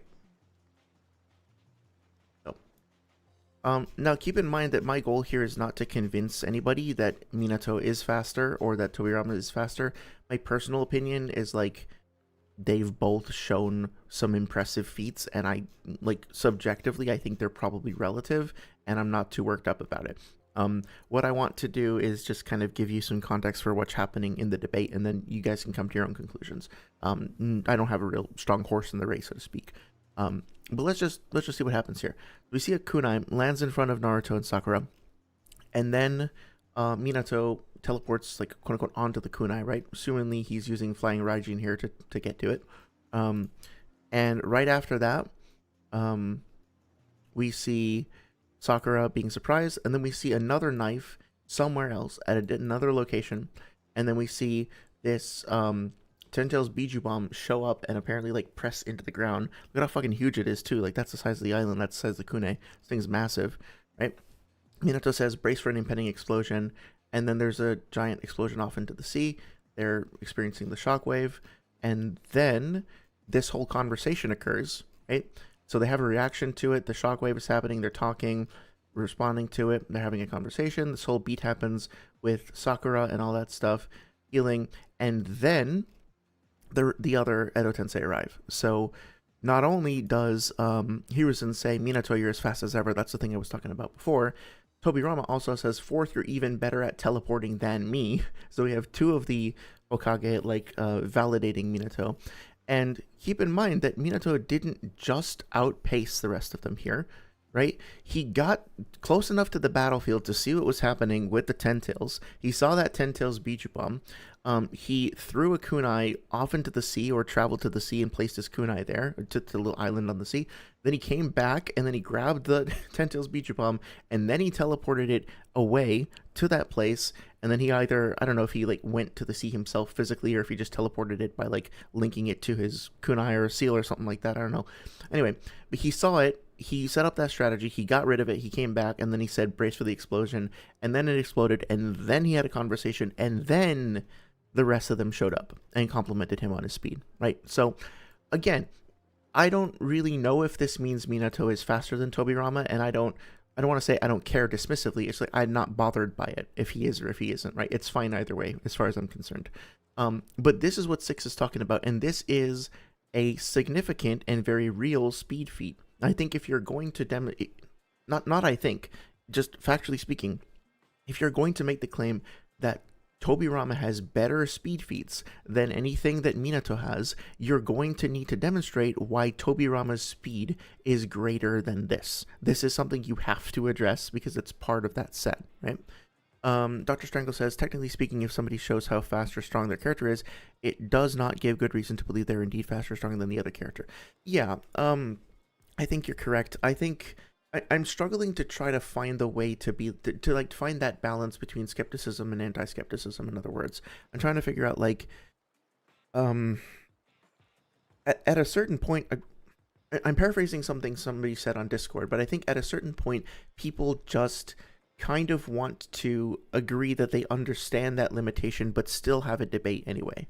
In other words, like, sometimes it's fun to have a debate where you just bring whatever your highest level of scaling is, and then you just compare that to whatever the highest level of scaling the other person has. And then maybe you dispute that and you go back and forth a little bit, but basically you're trying to challenge each other on who could come up with the best scaling, or who could come up with the best calc or whatever, right? So it's not even really about like the empirical evidence gathering and stuff like that. It's just about like showing off your cool calcs and competing in that regard, and that's totally fine. I think people should be like allowed to do that. Not that anybody needs permission, right? It's a valid form of debate.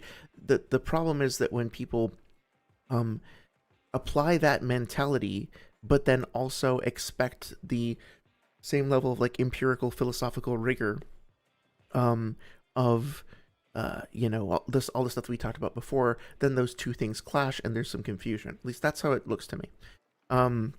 Saria says, I have to go a bit earlier than usual. Oh yeah, no worries, but I'm assuming I'll still be able to watch the VOD. Yes, yep, all the VODs will always be up on my channel. I have no plans to ever take any of them down, even the early ones that were kind of cringy and like not super good quality. I want them to be up just in case anybody's curious, and I will be doing the same for this. I'll try to actually remember to put the timestamps up as well.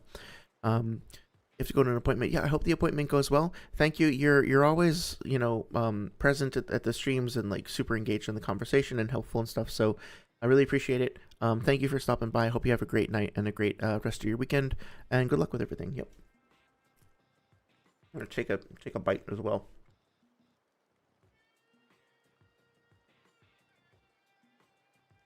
Okay. So with that being said, going back to the flowchart. The real challenge here, is 6 now wants to evaluate this set of Minato speed feats. Right? Noodles again suggested that Tobirama's speed is better than anything in the set, and 6 identifies an item from the set, which is this battlefield traversal thing.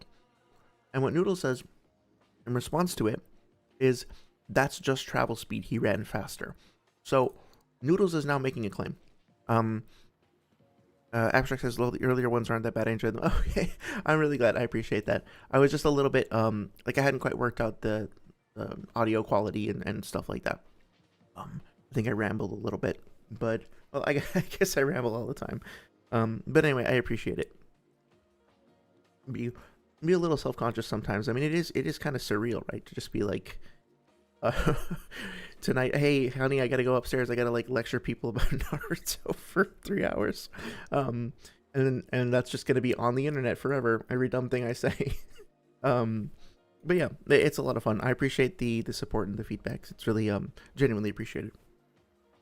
So 6 identified this this thing. Now I do want to like hold 6 to the same standard as Noodles. 6 didn't provide a scan for this. I'm guessing it's one of those things where, again, they both kind of agree to it, like with a handshake. But technically speaking, he should be prepared to provide a scan since he's the one making the claim. But now, since they seem to agree to that, Noodles kind of responds to this by making a claim as well. And the claim he made is that that's just travel speed, he ran faster. So if you break those things down, he's saying travel speed is different from combat speed, which is fine. But again, this is one of those things that they don't actually really define yet, but just put a pin in that for later. But then he says he ran faster, right? And he doesn't back that up. He doesn't provide a claim or evidence for the idea that Minato ran faster. And more to the point, regardless of whether we have any problems with the idea of travel speed versus combat speed being different, he says this is just travel speed. Now again, I don't want to spend too much time like debunking claims, but just for context, we went over this. And I don't think it's fair to say that this is just travel speed, because fucking Tobirama here is saying you're better at teleporting than me. So does Minato just like... is his travel speed equivalent to teleportation for other people? Like, how does that work? There's no... this isn't being addressed. This isn't being acknowledged. And this is the problem with people just, like, refusing to bring up scans, or even just forgetting to bring up scans, or whatever. Things are being taken out of context. Things aren't being evaluated in terms of the specific phrasing that characters are saying. And sometimes this can be just, like, an honest misremembering. But other times... it's a deliberate omission, which is why you should always ask for receipts unless you're like highly confident in your like rapport with the other person. So again, now Noodles' responsibility here is to demonstrate that Minato ran, and assuming that we have the same definition of running, and that this just travel speed thing, that what Minato is doing here doesn't apply to combat. That's the implication, right? The implication is that this is not applicable to combat because it's travel speed and not combat speed. This never happens. Noodles doesn't never shows that Minato like runs, and he never shows why this can't be used in combat, because he never acknowledges the stuff that's on panel here, right? So what Noodles is establishing so far, and this is just a minute into the debate, what Noodles is establishing is a pattern of making claims, not really supporting them with evidence. When his debate partner responds and asks for evidence, he makes another claim, and then he doesn't justify that claim either, and they quickly branch off.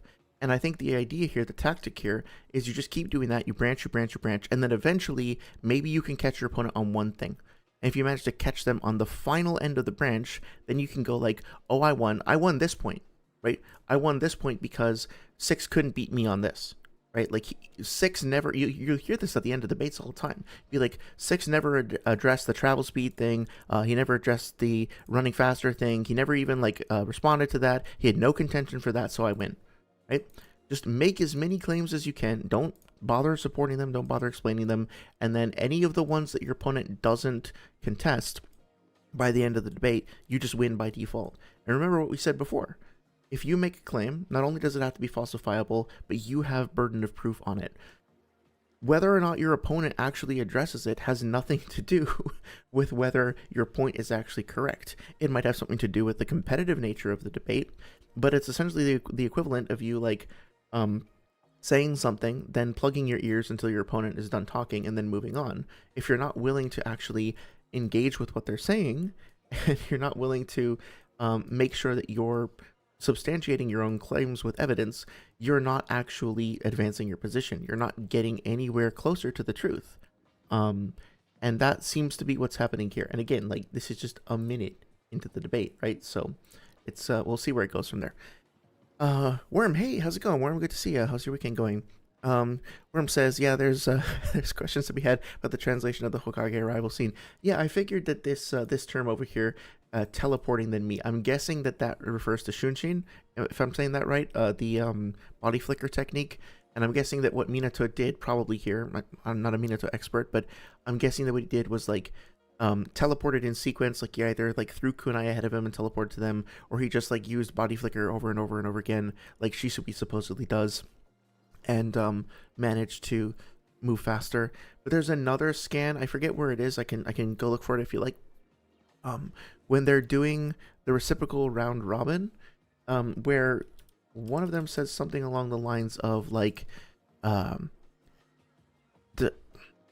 Edo Tensei's teleportation is insufficient or something. Let me take a look at this real quick. Now we got to stay focused on the debate, but I did find this pretty interesting, and I think I already have it. Oh no, it's not quite what I was thinking of, but that's okay. 641.008. 641.008. There we go. So, well, this will come up anyway later. But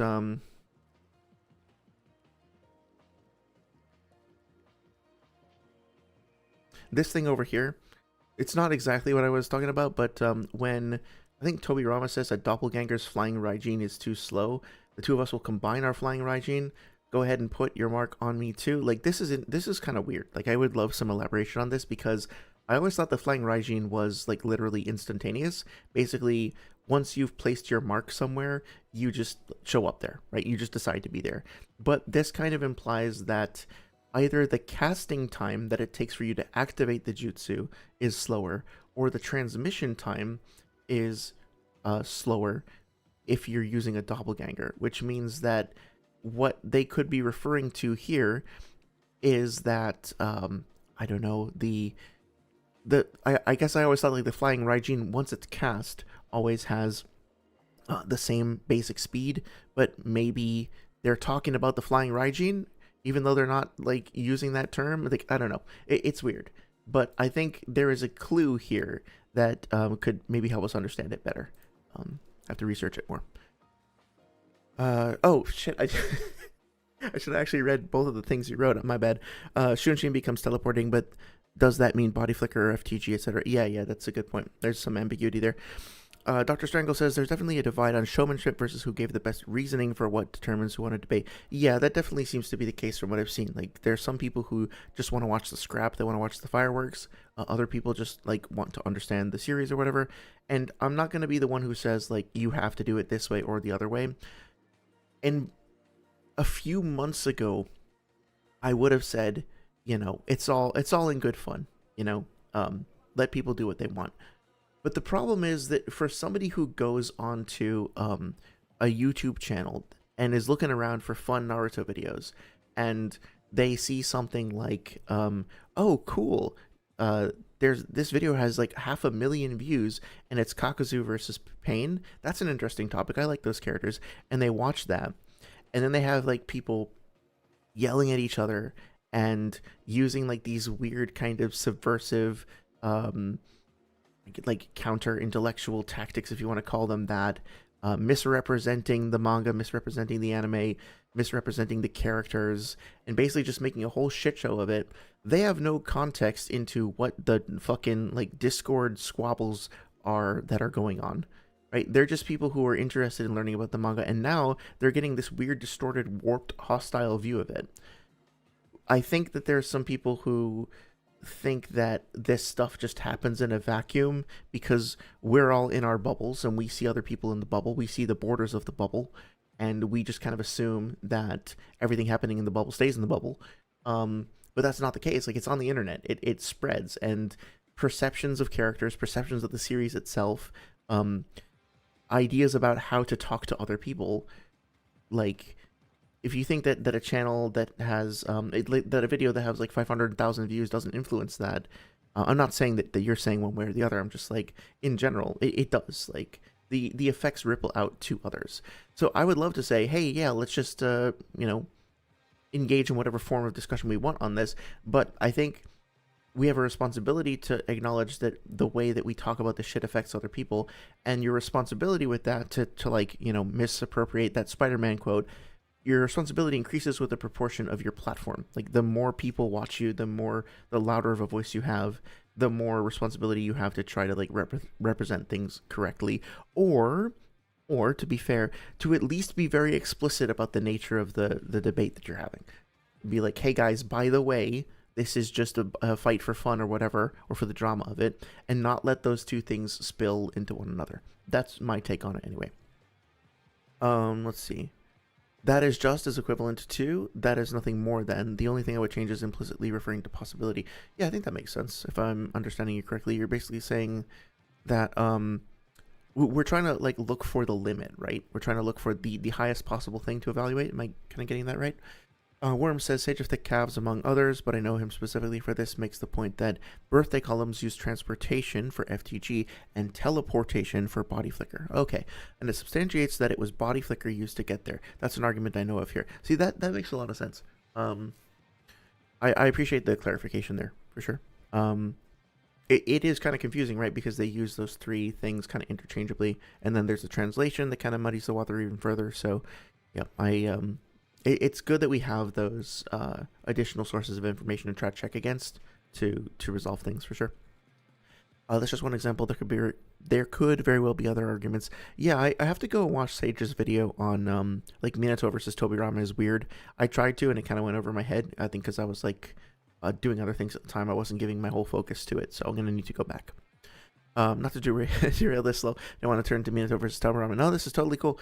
I enjoy learning about it. Like I said, not an expert, and so I don't want to like. This isn't a video of me debunking like Noodle's position on Minato versus Tobirama per se. I more want to just address the way that he talks about it to 6, if that makes sense. But in the same time, like I want to better understand the characters as well. So I appreciate it. So I think we basically went over that stuff. We established what this feat is. And now, this is where the debate breaks down. So, let's just keep going for a minute or two and see how we get here. Exactly, do you think happened? I'm gonna go a couple seconds back. Speed, I'm talking about. We'll get into the rest of it later. I think that that's a better feat than what Tobirama has. But like Tobirama with the Jubito situation, what exactly do you think happened in that interaction? He tagged him under the armpit with the seal.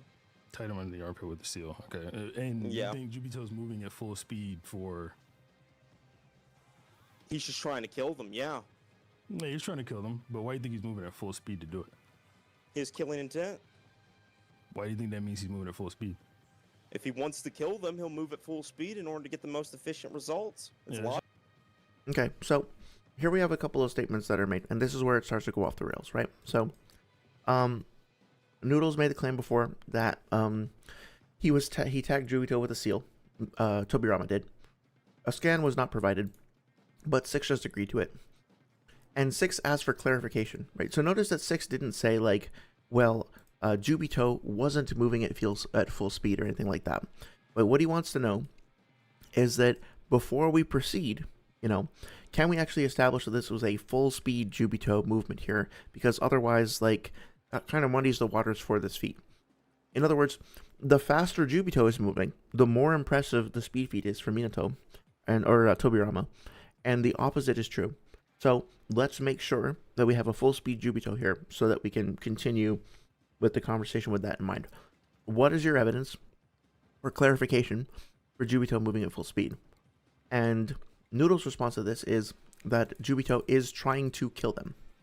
Now, that in and of itself is, I'm not sure if this is the perfect term for it, but I think it's a non sequitur, right?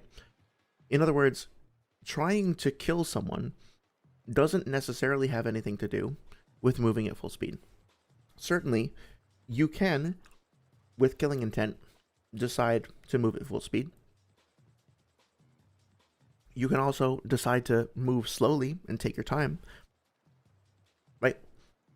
Your desire to kill someone and your desire to, your decision to move as quickly as you possibly can might be related under certain circumstances, depending on your decisions and the necessity of the fight, but they might not be. There is no direct implicit connection that says that trying to kill someone and moving at speed are necessarily always linked. Red Muhammad, hey Muhammad, how's it going? Hope your weekend's going well. Thanks for stopping by. Toby or MJ? You mean Michael Jackson? I'm not sure.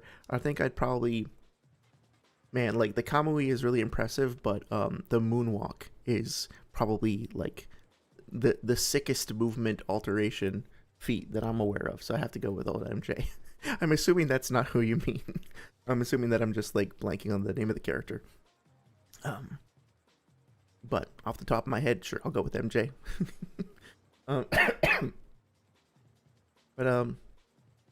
Yeah, so technically speaking here, Noodles has the burden of proof because 6 asked for clarification about Noodles' original claim, and Noodles now offered this claim in order to provide clarification for this one.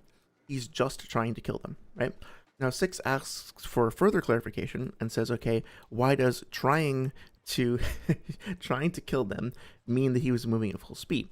Right? He's asking Noodles to establish the proof for the claim that he made before. And Noodles says, well, he has killing intent, which is a circle. It's like a circular reasoning, right? He's trying to kill them. Why do you think that means he's moving at full speed? Because he's trying to kill them. That's basically what he said. And then he clarifies, right? He will be moving at full speed to get the most efficient results. It's logical to do so, right? So now Noodles is saying, okay, the reason why he's moving at full speed and the reason why him moving at trying to kill them is relevant is because when you, quote unquote, like when people, I guess, as a general rule, are trying to kill other people, they will move at full speed because doing so will be logical and doing so will get them the most efficient results. So notice the problems there, right? Or notice the contingent claims there. I should have probably written them out better. But basically he's implying that Jubito is trying to get the most efficient results. He's being logical, or at least this assumption is logical, and that he, sorry, I'm getting distracted by what I wrote before. Yeah, so basically, Noodles is now making this assumption, or like, I'm sorry, let me review this one and make sure I'm getting this right. Yeah. Okay, so the way in which Jubito specifically is aiming to kill Tobirama involves him moving as efficiently as possible because he wants to kill them as quickly as possible. Now, certainly, that could make sense. That could be what's happening. It could be that Jubito has decided, I want these characters to die, and I want them to die as fast as possible, and so I'm now going to move as efficiently as possible. However, none of those things are necessary from this. None of those things follow necessarily inexorably from this. In other words, again, like, you can try to kill somebody by doing it slowly. You can try to kill somebody and be overwhelmed with killing intent, but also, like, not act in a way that's totally efficient. You could go berserk and go all over the place, right? So, like, what Noodles needs to do here is to establish why these two things are connected. And once he starts to introduce ideas like, well, he's moving efficiently, okay, well, Six can follow up by saying, that doesn't necessarily follow. These things are not necessarily like a precedent to this. And also, as he rightly points out, Jubito's unstable. Like, Jubito winds up going into his like weird kind of gross snake format. Like, he winds up this was before he solidifies. Yeah, like right before this, right? He's not talking. He can't recognize himself yet. He hasn't settled. He's like confused pretty easily. So it would be an assumption that this character over here, who's explicitly stated to be unable to use his body well, is somehow making tactically efficient decisions, has actually made a cognitive, rational, logical decision to kill someone, and has now mapped out the tactically most efficient way to do that, right? Like, now, to be fair, Six doesn't need to do any of the shit that I just did. Six doesn't need to debunk any of this, right? Like, he doesn't even need to ask these questions, really, because Noodles still has the burden of proof. He still hasn't shown this happening. He still hasn't shown the killing intent. He still hasn't shown that he specifically wants to use his speed to accomplish his killing intent. So really, until he does all of that stuff, Six doesn't have to do shit, right? He can just sit back and wait for Noodles to provide evidence. But honestly, like, that's not fun. That doesn't advance the conversation. That doesn't like help your opponent if they're confused or they don't agree about something. It doesn't help them understand better. It's not fair play, I guess, is to just be like apathetic and detached. So Six correctly identifies problems with what he's saying, and he identifies a variable in the form of Jubito's instability that needs to be addressed. Right? And then this is where it all starts to fall apart. Red Mohammed says, show your face reveal, please. I've thought about it. I've thought it might be nice to actually have like my own face reacting to things as like a visual element on the stream. At the moment, I'm not comfortable doing so because I don't know. I kind of want to keep my YouTube like persona and my like my other stuff separate at the moment. but I'm not opposed to it in the long term. It's just I'm not comfortable with it at the moment for, I don't know. It feels kind of weird, I guess, like to make my own face part of the like online presence. Something about it feels, I don't know, a little off. But I appreciate the suggestion. I'm not trying to be dismissive of you, Mohammed. I think I'm just like, something about it still feels a little weird to me. But I'll think about it. Maybe when I start doing more stuff that's like game analysis, like the Dark Souls. That's one thing I did think of, like the Dark Souls 2 music stream, that it would be kind of nice to show my like reaction to the music as it was playing. It just easier for me to like connect with you guys when I'm talking about that stuff. But for the Naruto stuff, I also think it'd just kind of be a distraction, right? Like you have my little face yapping in the corner. I think the bird as it is right now just kind of like adds a little animation, but I don't know if you really need my mug up there like yapping over the scans and stuff. But anyway, I'll think about it. Abstract says, yeah, you don't need to feel pressure to do so. I appreciate that. I don't feel pressure, just to be clear. I just gotta kind of feel out what's right, if that makes sense. But yeah, I appreciate the understanding. Okay, so let's we're kind of nearing the point where everything kind of explodes. So let's just keep going. That's just another claim. Like even saying that he wants to get the most. Yeah, let's go back a little second. That means he's moving at full speed. If he wants to kill them, he'll move at full speed in order to get the most efficient results. Yeah, that is another claim. Six is right. He has now just made another claim. If he wants to kill them, then he will move at full speed. So now the burden of proof is on Noodles to demonstrate, okay, why does a desire to kill necessitate that the person who's trying to kill the other person, the target, why will the attacker necessarily, especially an attacker that's like this sort of bestial, like malformed thing, why will the attacker necessarily be moving and functioning in the most efficient way, right? Why is efficiency necessarily tied to killing intent? And he has not demonstrated that to be the case. It's logical. That's just another claim. Like, oh, and here's something that is kind of annoying, but also true. Something being logical, something being logically sound, doesn't necessarily mean it's true. Oftentimes, like going through the logic of something is a great way to get to the truth and get to understanding. But obviously, if I say like, all cats are green, this is a cat, therefore this is green, right? That logically follows if I got the syllogism right, but it also it doesn't make any sense. Like, or like all apples are cars, this is an apple, therefore it's a car. It might be a better example, right? Like, does that mean that I can hop into my apple and drive it to the store? I mean, only if those terms actually apply. But if we're using the definitions that we already have of those things, then no. The fact that I set up a logical syllogism, a logical sequence that internally makes sense, doesn't mean it actually reflects the outside world. So just something to keep in mind, that logic is useful, it's necessary, but it has its limitations, and it needs to be, or I guess like logical syllogisms do, and we need to make sure to check our logical thought processes with outside evidence. I think maybe something Noodles is confused about is he thinks that, and I used to make this mistake too, is that as long as something is logically, internally consistent and makes sense in your head, then you don't really need evidence to support it, because, I mean, it's already sensible, right? It's already rational. Why would you need additional evidence? And the fact of the matter is that, like, any number of conclusions that we come to can be completely fucking wrong, even if they are internally logically perfect, because at the end of the day, we still need to check and see if they correctly reflect the outside world. Even saying that he wants to get the most efficient results is just another claim. Like, so you're just assuming Jubito's not at full speed? Okay, that's a very important moment and a huge mistake. Let's listen to that one more time. he wants to get the most efficient results is just another claim. Like, So you're just assuming Jubito's not at full speed?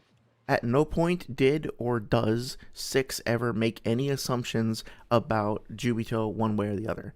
He's not assuming that Jubito is or isn't moving at full speed, and he hasn't yet made any claims whatsoever about Jubito's speed. At this point, he is still just like addressing Noodle's initial claim and asking for clarification on that. But no, Six hasn't assumed a goddamn thing at this point, as far as I can tell.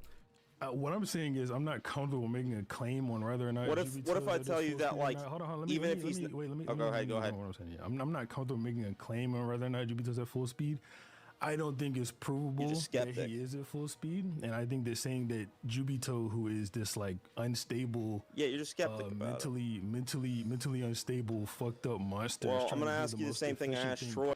Okay, so yeah, to kind of review what just happened, Noodles wasn't really listening to what Six was saying and tried to cut him off multiple times because he already had his script in mind, it seems like. It sounded like he already kind of wanted to just say, like, to launch into this thing that he's about to say about Troy and their debate.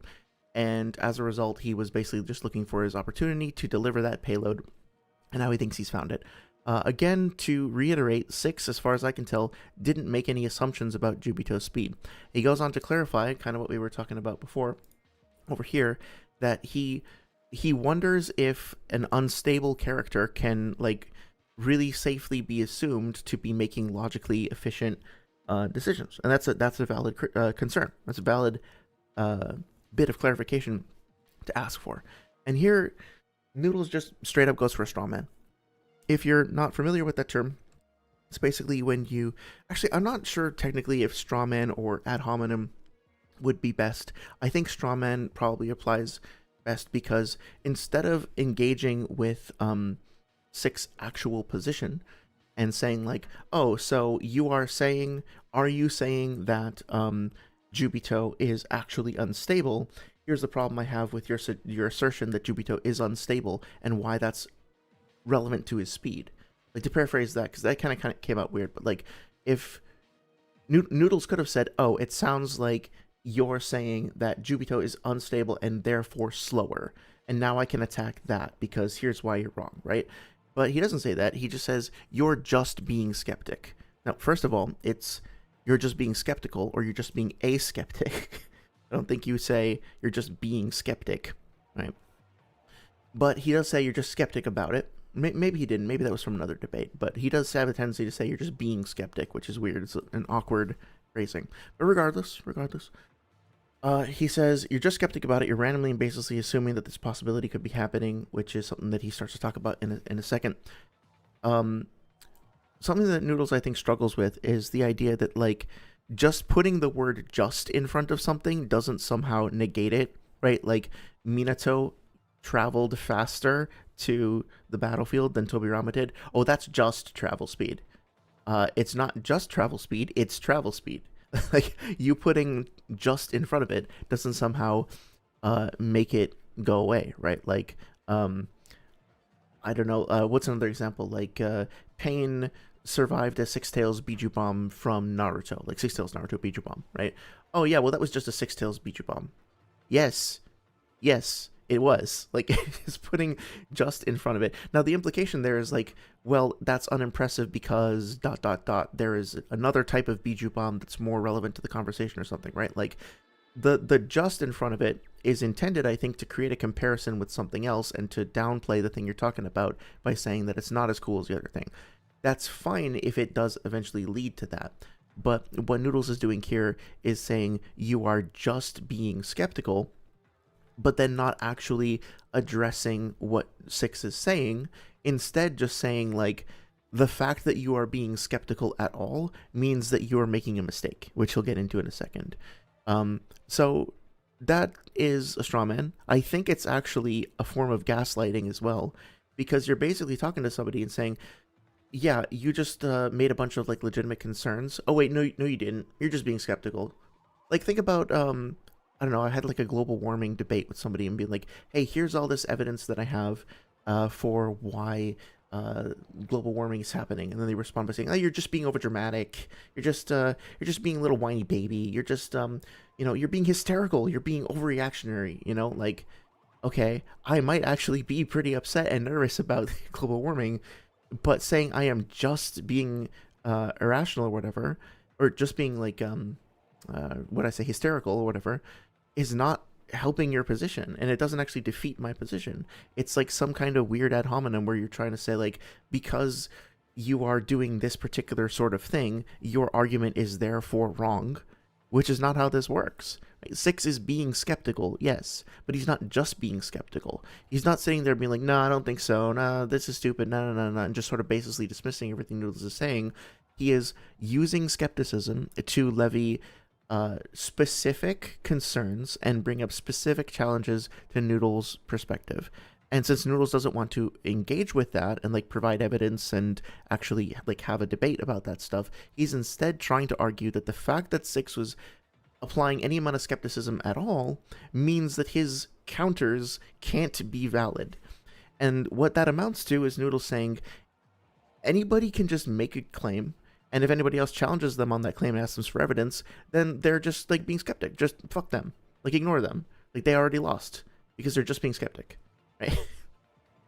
Which is basically just the same thing as showing up to a debate and saying, I am right, and then leaving.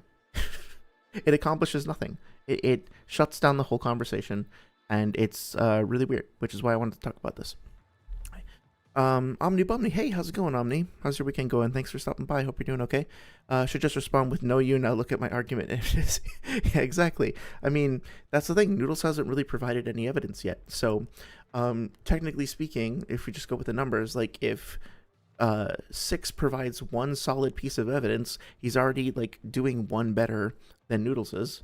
So like, but that's the thing also, is Six doesn't have to. Right? It's not his burden. It's not his responsibility. Personally, I think it's great. Like if your partner is if your debate opponent is kind of struggling to find their footing, and you have evidence that can help advance the conversation. To me, it doesn't really matter if it helps you or helps them or whatever. Like I don't care about the competition of it. I would be happy to, if Noodles was like, oh shit, I think I can remember this scene where like Tobirama blitzes Madara. I'm not gonna be like, well, fuck you, like find it or shut up. I'm probably gonna try and go help find it because I'd rather see the thing in context and discuss the evidence together. I want to know about it. If I'm wrong, I want to know about it. Being ignorant of things that I'm wrong about doesn't help me at all. Right? So, yeah, but also, since like Noodles has been coming at this from an offensive standpoint, not like offending your sensibilities, like he's been going around like trying to scrap with people, then I don't see why like in this position, it's like, okay, you picked a fight, you want to fight, then like fine, you dig your own hole, right? Like you build your own case. That's not my responsibility to indulge this and to facilitate you doing this sort of like crappy thing. Like figure it out yourself. There are limits to what is actually helpful, and when it crosses the line into just enabling someone. Axel, hey Axel, how's it going? Thank you so much for stopping by. Hope you're having a good weekend. You showed up right at the time where I'm just starting to get a little spicy, so hope you enjoy.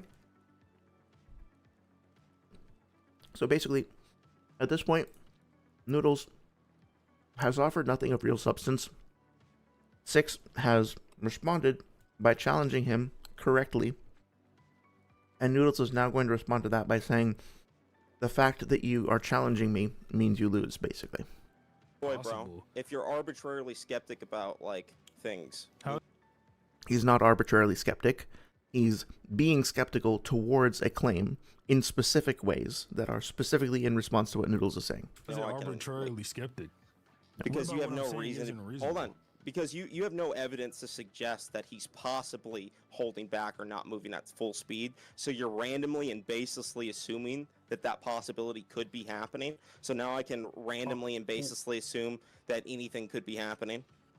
Okay, so I sort of understand where Noodles is coming from, right?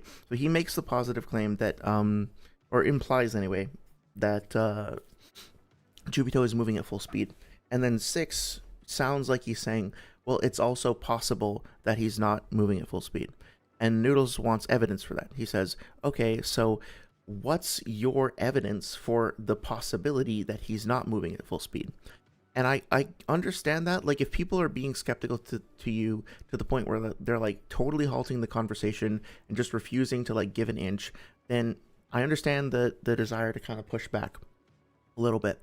But as we've established before, right, like, when Noodles made the initial claim that Jubito was moving at full speed, In order for that claim to be admissible at all, in order to be usable at all in a debate, it has to be falsifiable. And in order for it to be falsifiable, that means that it's possible that it's wrong. So when Noodles started the fucking conversation, he himself said, not literally, but he implied necessarily through what he was saying, right, that I think it is possible that Jubito is moving at full speed, and therefore it is also possible that he is not moving at full speed, and also I think it's more likely that he is. Noodles already included the possibility that he was wrong when he suggested that he could be right. Six isn't doing that arbitrarily. Six isn't arbitrarily inserting this assertion or anything like that. Noodles did it himself when he brought up the topic in the first place. And the only, like, counter to that would be to say, like, no, I can make claims without them being falsifiable, which means that people could just, like, and this is what is called a reductio ad absurdum, right? A reductio ad absurdum is, like, pointing out a problem with somebody else's argument and explaining how it makes things absolutely absurd. And if you can do that, you can show, like, okay, this doesn't work because everything falls apart, which is what Noodles is trying to do. But just as an example, right? If we agree with what Noodles is doing here, if we accept his criticism of Six, then basically we're saying you can use unfalsifiable claims in debates, and if you can do that, that same principle applies to empiricism in general. So basically, people can just make whatever fucking claim that they want to, and if somebody else challenges on them, then the person making the claim can turn around and be like, well, you proved me wrong. Like, you're just arbitrarily assuming that I could be wrong.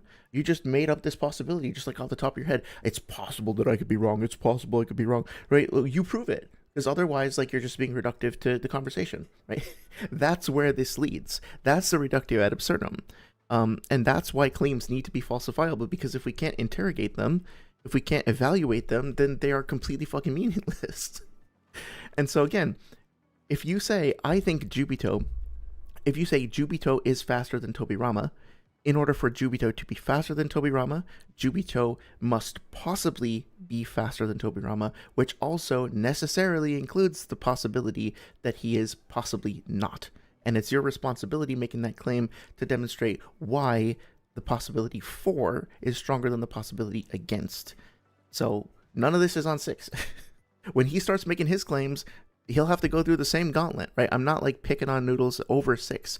When Six starts, like, making his scaling, which he doesn't get to in this debate for reasons we'll see soon, he would need to do exactly the same thing. And if Noodles challenges him, he needs to respond to those challenges too. It's not a one-sided thing. It applies to everyone in the community who does this.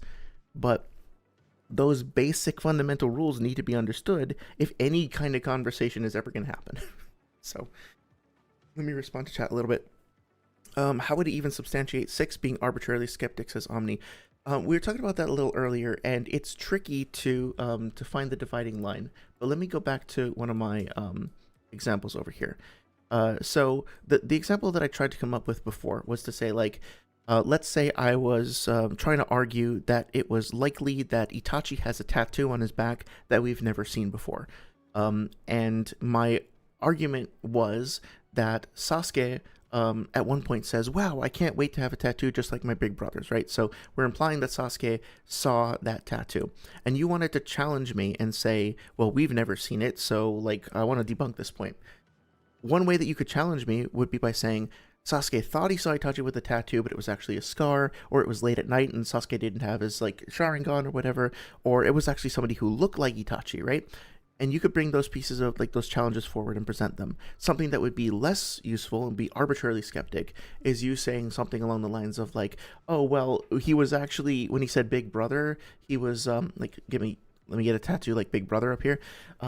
There was somebody else in the village named Big Brother, and, you know, you don't know that there's not another person in the village named Big Brother, or like Sario was saying, like, maybe,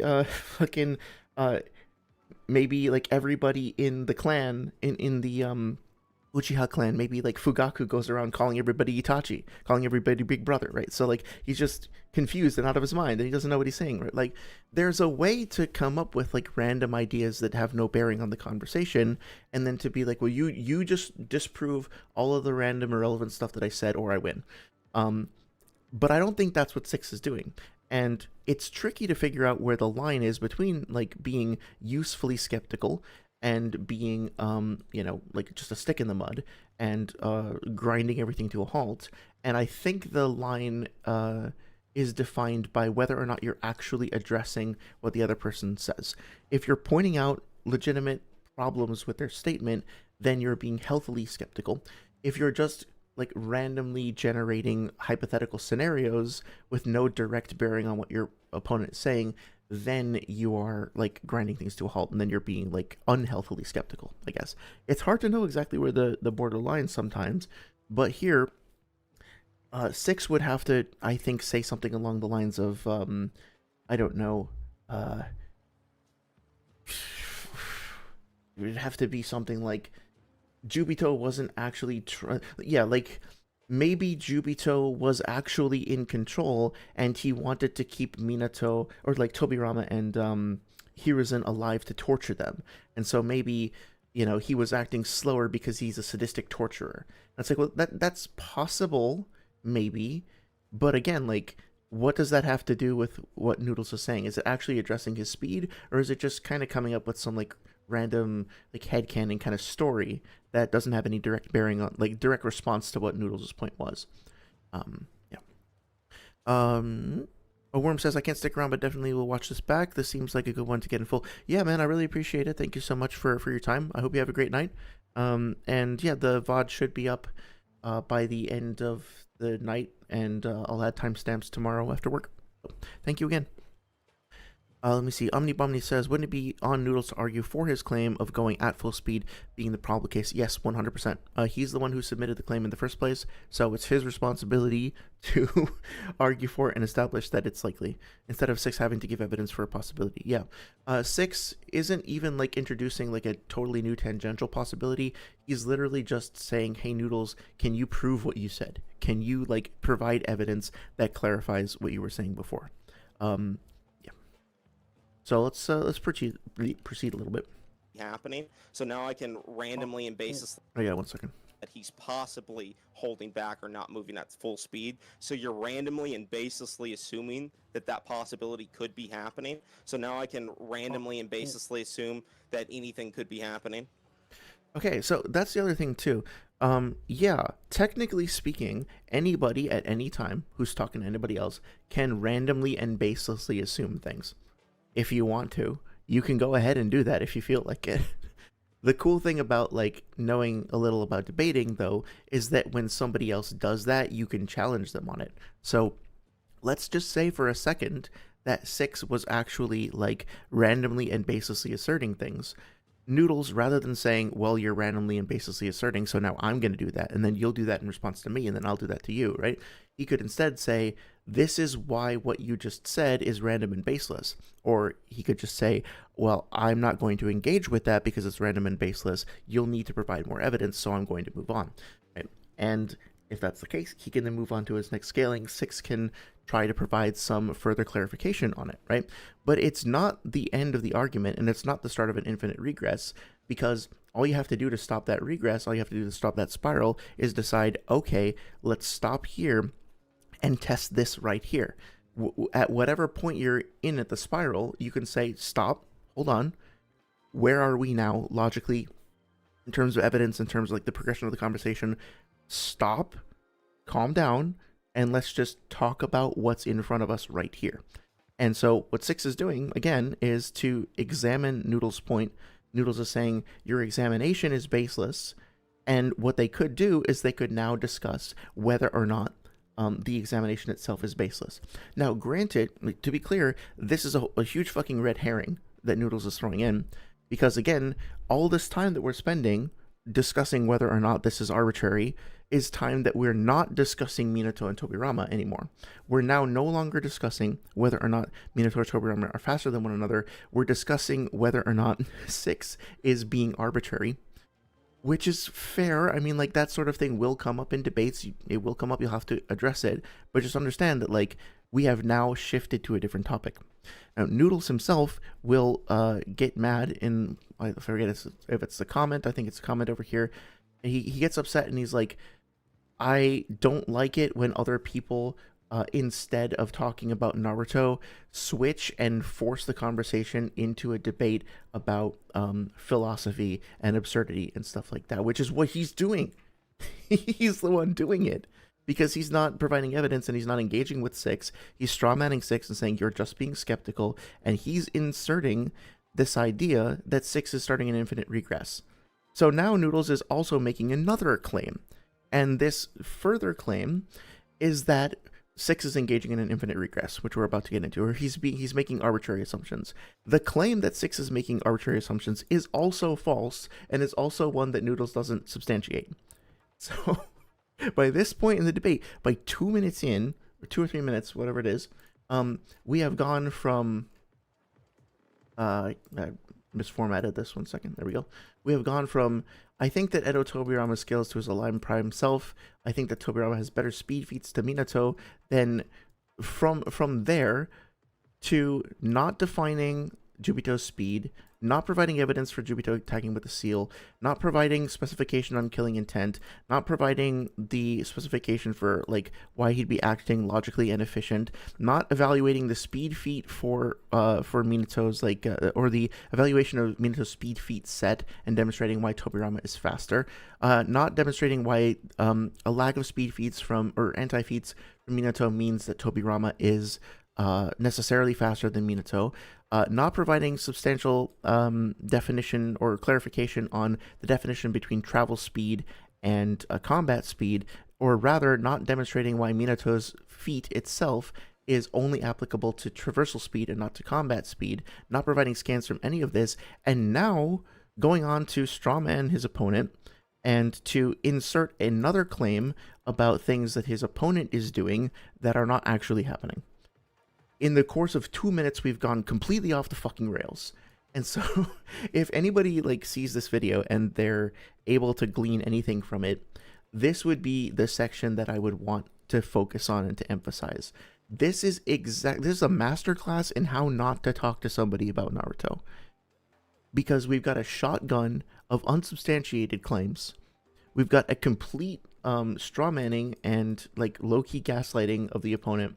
And now we've got a weird spiral into a philosophical quandary / existential nightmare that's about to happen. That's actually kind of funny.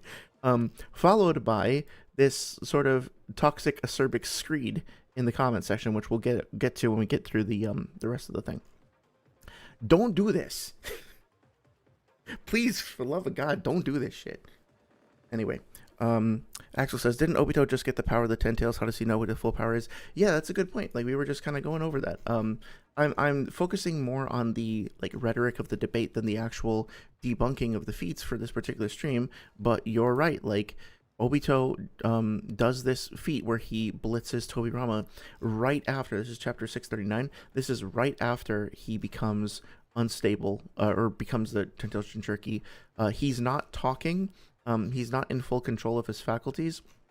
He doesn't recognize, he's still like figuring out, or I guess intuiting how to use these little orb sphere things.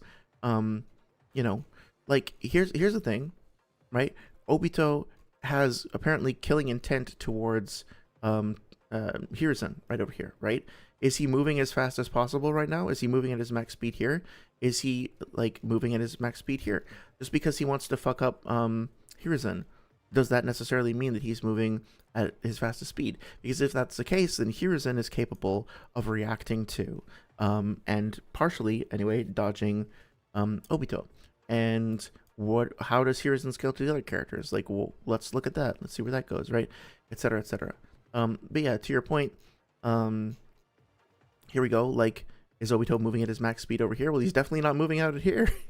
He's definitely not moving at his max speed right here, right? And so like here we have like some instability in Jubito.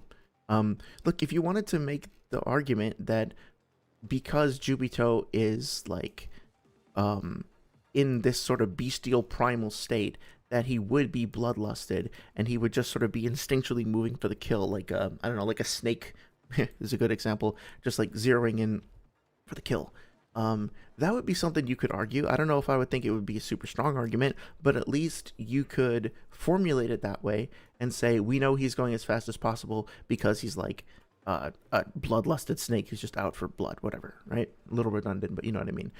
But saying that the reason why he's going as fast as possible is because he has killing intent in and of itself is not enough.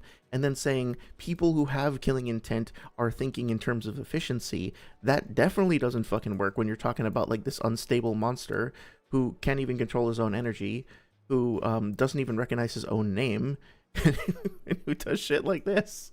He doesn't even like understand, like he should be able to recognize teleportation jutsu. He doesn't understand why Naruto and Sasuke are gone.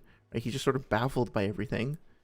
So yeah, and then he's like doing this, right? So I don't think that 6 introducing the possibility that fucking Jubito might not be perfectly efficiently moving in this situation, that there might be some ambiguity, there might be a little bit of wiggle room here. I don't think that 6 introducing that is arbitrary at all. I think it's directly supported by what we see on panel, not to mention, on the other hand, that saying that like because he has killing intent he's moving as fast as possible, or that because he has killing intent he's thinking tactically and moving efficiently, those are arbitrary assumptions. So again, like we have this double standard, basically we have this hypocrisy where Noodles is doing something on his end to validate his own point, then he thinks that 6 is doing the same thing. Noodles is being hypocritical, then he thinks that 6 is making the same kind of mistake, and so to preempt him, he then tries to say, I know this game that you play, this is the part where you start acting hypocritical, or this is the point where you start making baseless assertions, and 6 is like, well, how do you know I would do that? Because I'm doing it. Right, that's basically what's happening. It's like a weird arms race, where I think he just assumes that at some point in the debate, somebody else is going to do the same shit that he's been doing, and so he needs to precog and preempt him from doing that. But I don't see where 6 was ever going to do that in the first place. Like, he's just pointing out what literally happens. Like, Jubito's unstable. Like, what the fuck is the problem with that? Anyway, Omnibomni says, how not to talk about Naruto. I would think this shouldn't be how one converses in any convo. Hell yeah, man. Like, that's a good point. I'm about to get a little edgy here, so I apologize if this is unfair.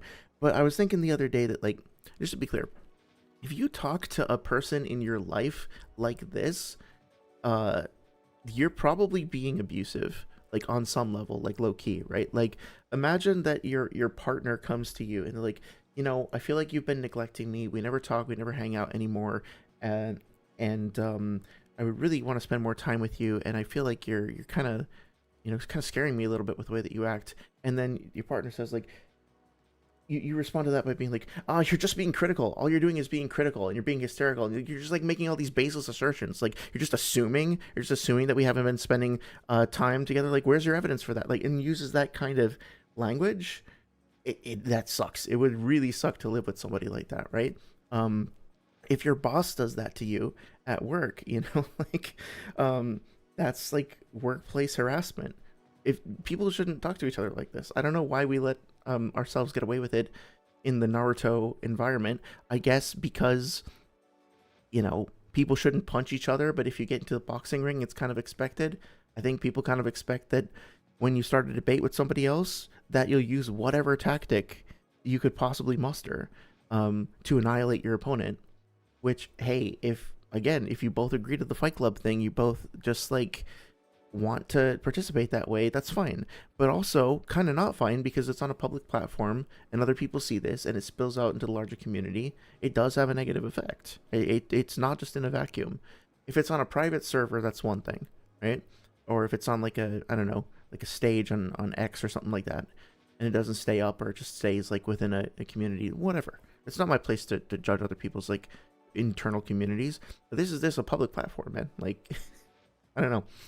Oh, hey, Howard. Hey, good to see you. How you doing? Thank you for stopping by. Yeah, I'm doing pretty well, thanks. It's gotten really, really hot over here and humid and kind of muggy, but you know, that's okay. I'm spending some time outside trying to get some sun. It's been pretty nice. Working on some projects. It's all good.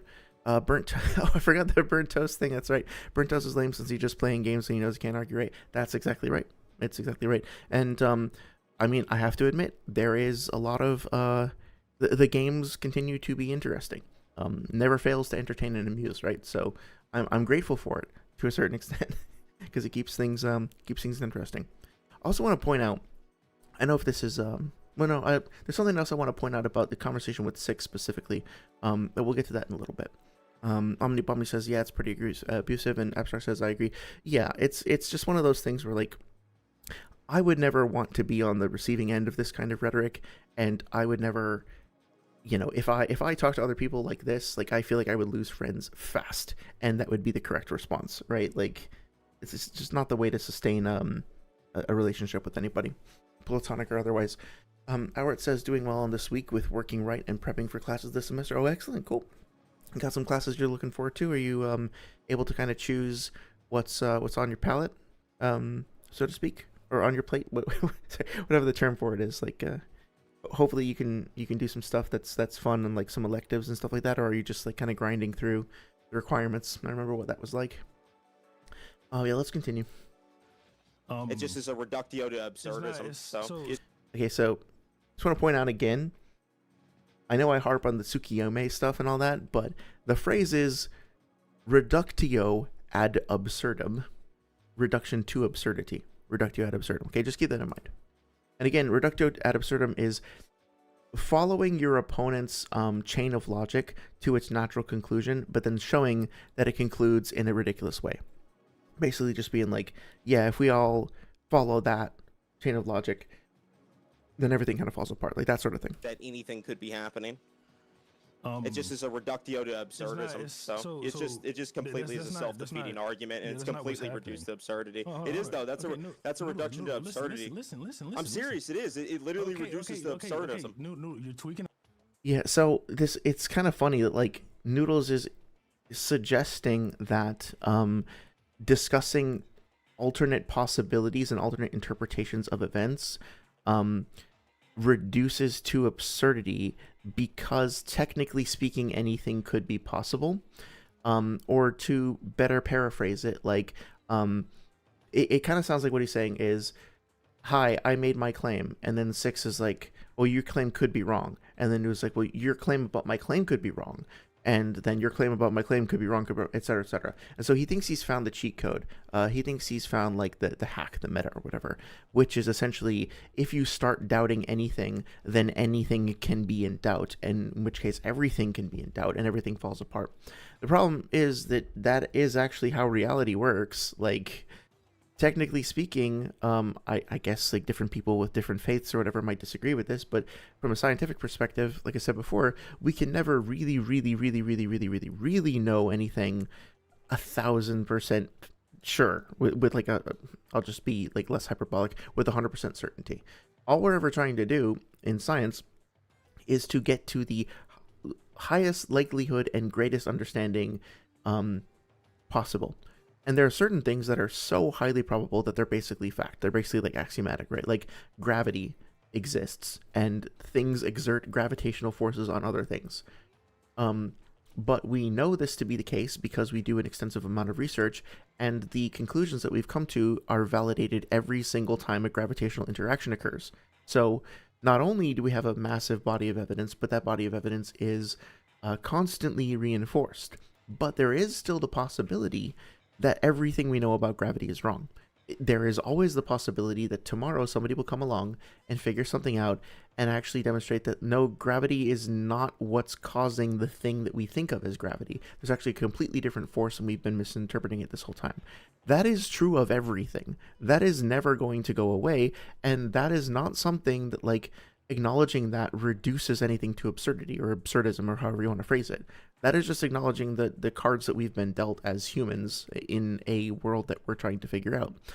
Okay, so how do we deal with that problem? How do we deal with the absurdity of the fact that we could be wrong about everything? Well, we try really fucking hard to get things right.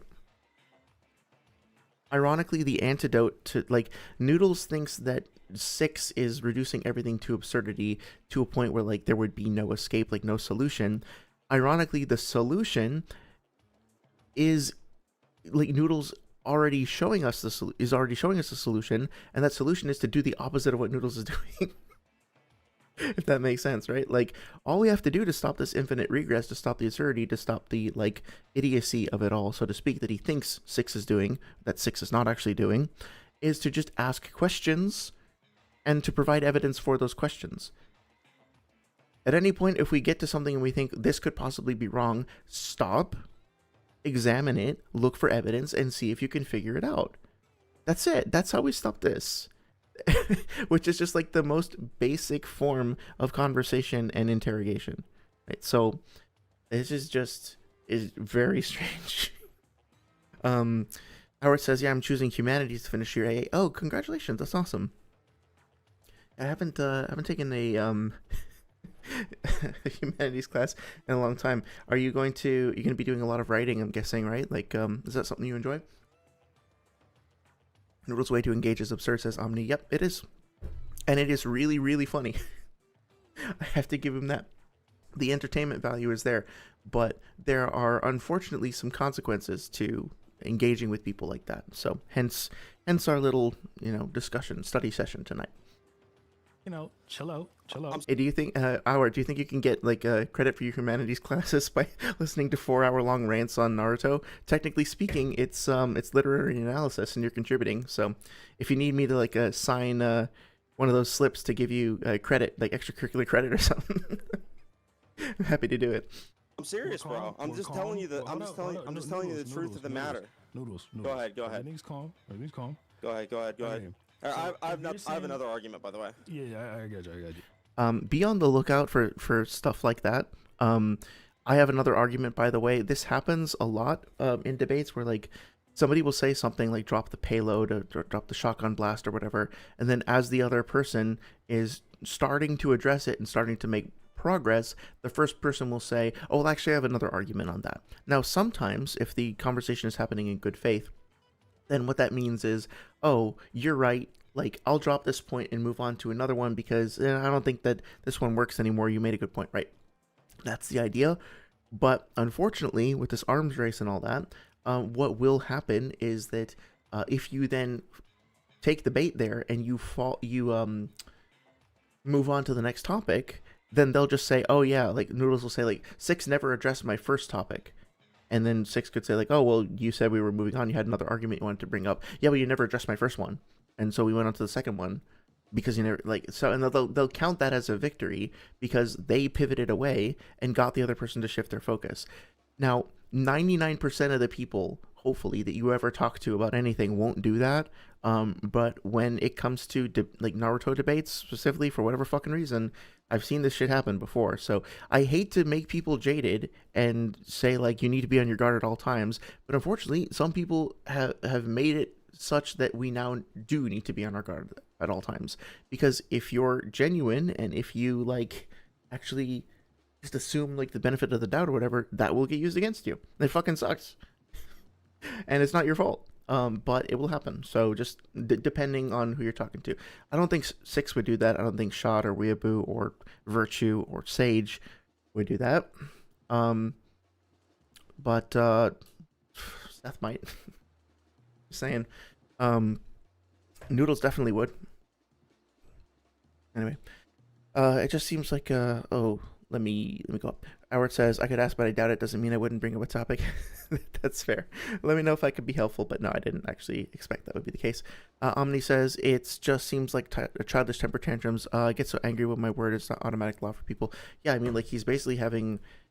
I'm honestly, like, a little worried. Like, it kind of sounds like he's hyperventilating, like he's genuinely upset about something.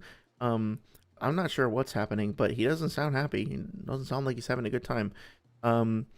Howard says, like, evil Naruto or modern internal suffering. Yeah, exactly.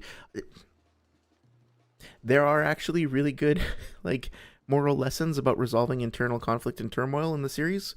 Kind of weird to me sometimes that, like, there's not more understanding and acknowledging of that by the people who spend countless hours repping it and discussing it. Abstract says, I generally can't watch debates with Noodles in them by myself. It just hurts you. I don't blame you. Honestly, I think I've probably like broken something in my brain because like for this stream, I regret that I don't have all the notes prepared the way that I wanted to. Although considering, we've been spending a long time on this particular video, it probably will be fine. But, you know, in prepping for the stream, I went back and I listened to the original Swag versus Noodles debate, the more recent one, his first debate with Six, all the recent ones that he did, the one with Weeaboo Warrior, and 2 of his debates with Apollo. And I wanted to do this because I wanted to look for examples of people like making skeptical arguments and see how people address them. There are times where Noodles was on the receiving end of what I would call toxic skepticism from other people. I have to go look up the example, but I think Swag, in their first debate, basically Noodles was like something along the lines of Datara was able to use a single fish bomb to kill or to knock out the Three Tails Isobu, and Swag started saying stuff. Like Swag started saying stuff like, well, did he do that on his own or did he have help from Obito? And Noodle said he did it on his own because there's a statement that like the Datara did the heavy lifting, and so Obito didn't really help. And then Swag started saying like, well, you don't know, like Obito could have laid a whole bunch of like landmines under the water, and Obito could have like done all this other stuff. It starts like listing off all these hypothetical like headcanon style examples of all these things that Obito could have potentially done. Now, technically speaking, he's not wrong, in air quotes, because Obito has laid landmines before, and he could have done other things to help. But the reality of the matter is, if you look on panel in that chapter, all that happens is that Obito runs across the water, and Isobu chases him, and then Datara uses that distraction to send in the fish bomb and blow up Isobu. And that's it. It's a really short scene. So there's no room for any of that stuff to happen. And basically what Swag was saying is like, well, I don't know, Obito could have actually like disappeared off screen for a second and done all this like elaborate shit and laid all these like made a Rube Goldberg machine for all we fucking know. And that is the kind of skepticism that I understand the objection to. And that I think is something that is Noodles thinks or expects or maybe is pretending. I don't know. It's impossible to know for sure. But let's just say this. He thinks that Six is doing this. He thinks that Six is doing to him the same thing that Swag did to him 4 years ago, and Six is just coming up with like all these random possibilities, but not actually putting in effort to demonstrate them. But Swag, like, I don't know how to articulate it. It's kind of tricky to phrase it, right? Maybe somebody in chat can help me like find the right term for this. But what Swag is doing is was doing in that particular instance, I don't think he does it consistently, what Swag did in that particular instance is vastly different from what Six is doing.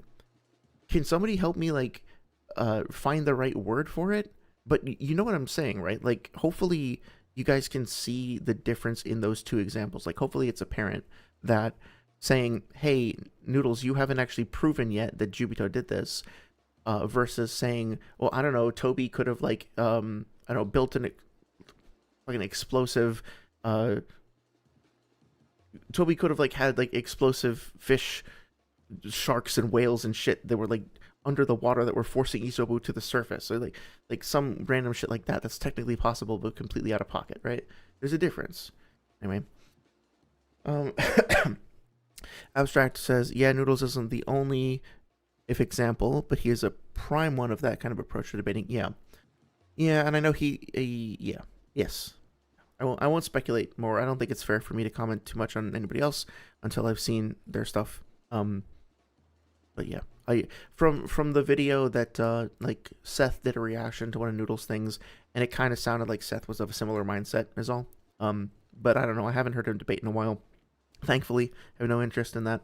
Unless he's doing the same shit, in which case I might need to look into it. But yeah, I really don't like listening to that guy's voice. Not sure what the isn't the only one example. Yeah, good point. But anyway, let's continue. If you're saying that I'm basically claiming that Jubito isn't moving at full speed, does that not mean that you're also basically claiming that he is moving at full speed? I haven't made a claim on it yet. Wait, I want to back up. I want to back up there. That I'm basically claiming that Jubito isn't moving at full speed. Does that not mean that you're also basically claiming that he is moving? Yeah, so Six is absolutely correct there. And he's identifying the whole like falsifiable claim thing that we were talking about before. He has pointed out that, Noodles made the claim initially, and he submitted it apparently without evidence because he hasn't provided like elaboration. Or technically speaking, he's provided some in the form of saying that he had killing intent, but then he never substantiated that. And so even though 6 is not doing what he says he's doing, 6 says, well, even if I were doing what you're saying, even if I were guilty of what you're accusing me of, that would just mean you're doing the same thing. Because all I'm doing is like, well, you made a possible claim and didn't substantiate it. Okay, fine. You're saying I'm making a possible claim and not substantiating it? Cool. Now we're back to ground zero, which is fair. If you have multiple perspectives on something, multiple hypotheses, right, to use a scientific example, and all of those hypotheses have zero evidence supporting them, then whoever is arguing for any given hypothesis, they just kind of, quote unquote, lose. They have to go back to the drawing board and they have to find more evidence. If we all have an equal value hypothesis, all of us, and that value is zero, then nobody's made any progress. And sorry, we just need to start over. We need to go back and look for stuff. Now, this is fucking, yeah. So it isn't moving at full speed. Does that not mean that you're also basically claiming that he is moving at full speed? I haven't made a claim on it yet. So now Noodles makes the claim that he hasn't made a claim. I think he's saying specifically that he hasn't made a claim on Jubito's speed. He did. He made the claim. He made all of these claims we talked about before, but specifically he said that incomplete Jubito was blitzing. He was using blitzing speed, and that he was moving at his max speed because of his intent to kill. And he tried to explain why he thinks intent to kill. Sorry, I don't know why this is glitching out. 1 second. Okay, why he thinks that intent to kill means that he's moving at full speed. So he did. I don't understand this at all. Actually, wait, no, actually I do. I'll comment on it more. But yeah, no. So now Noodles is taking the position that he never even made a claim in the first place. But he like objectively made several claims. The only, and I'm trying to be as fair as possible, but the only thing I could see potentially being an argument that he didn't make a claim is that he technically said, I think that, before he said Tobirama has better speed feeds, but then he made all of these subsequent claims as like positive claims as well. So I think that's pretty fucking disingenuous to start a debate with someone that's explicitly a debate and then try and cop out of that by saying, well, I never made a claim, I said I think. Like, no, like, don't, like, fucking commit to it. Like, don't be like wormy about it. And regardless of that, the actual individual claims beneath that are still positive claims that are being made that need to be evaluated. Mr. Narrative, hey, how's it going? How's everything on your end? Appreciate you stopping by. Okay. So, at this point, we basically, I think, gone over the major arguments, and now it just kind of gets out of control. Okay. So, do you think he is or not? Do you agree that you were just incorrect in your claim there? What claim? The one you just made, like where you like arbitrarily assumed that? I didn't make a claim. All I did was ask a question. You don't think it's incorrect to use a line of reasoning that leads to absurdity? So, two dishonest things happened there. One, he said, so Noodles is trying to move away from his own claim, which, again, doesn't help his position at all. If he establishes that 6 is like a lying, hypocritical weasel, which he's not, just for the record, but even if he did, that doesn't help his own claim. It doesn't help advance like his Minato or Tobirama scaling whatsoever. But regardless, see what he said again? Like where you like arbitrarily. Oh yeah, then he makes this claim that 6 was making a claim. 6 wasn't making a positive claim. He was responding to what Noodles said. And he also wasn't doing it arbitrarily. So he's strawmanning his opposition again. Assume that? I didn't make a claim. All I did was ask a question. You don't think it's incorrect to use a line of reasoning that leads to absurdity? And then using a dishonest leading question, being like, you don't think that it's what did he say exactly? I want to get it right. That was incorrect to do it. You don't think it's incorrect to you don't think it's incorrect use a line of reasoning that leads to absurdity? To use a line of reasoning that leads to absurdity. That is a leading question, and it implies, like it contains within it, like the hidden or like the included claim that that kind of reasoning leads to absurdity. So he's trying to get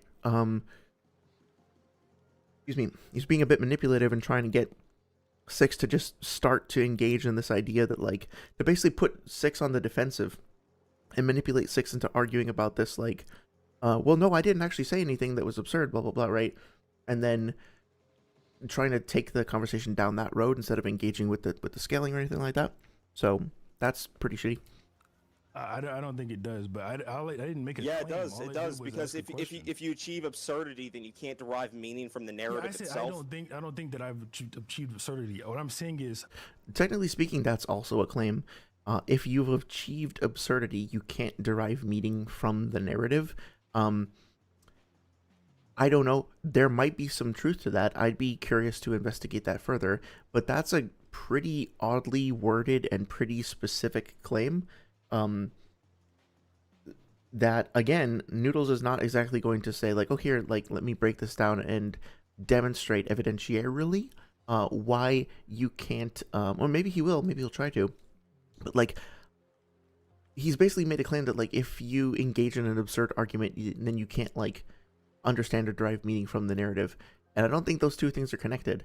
I think he has, like, basically given himself more homework to do to try and substantiate this additional claim that he's making. I didn't make a claim. I'm like explaining to you logically how you achieve absurdity, though. What was my claim? Your claim was that it was possible that these people are not moving at full speed, Jubito. So if it could be. Yeah, technically speaking, yeah, it's.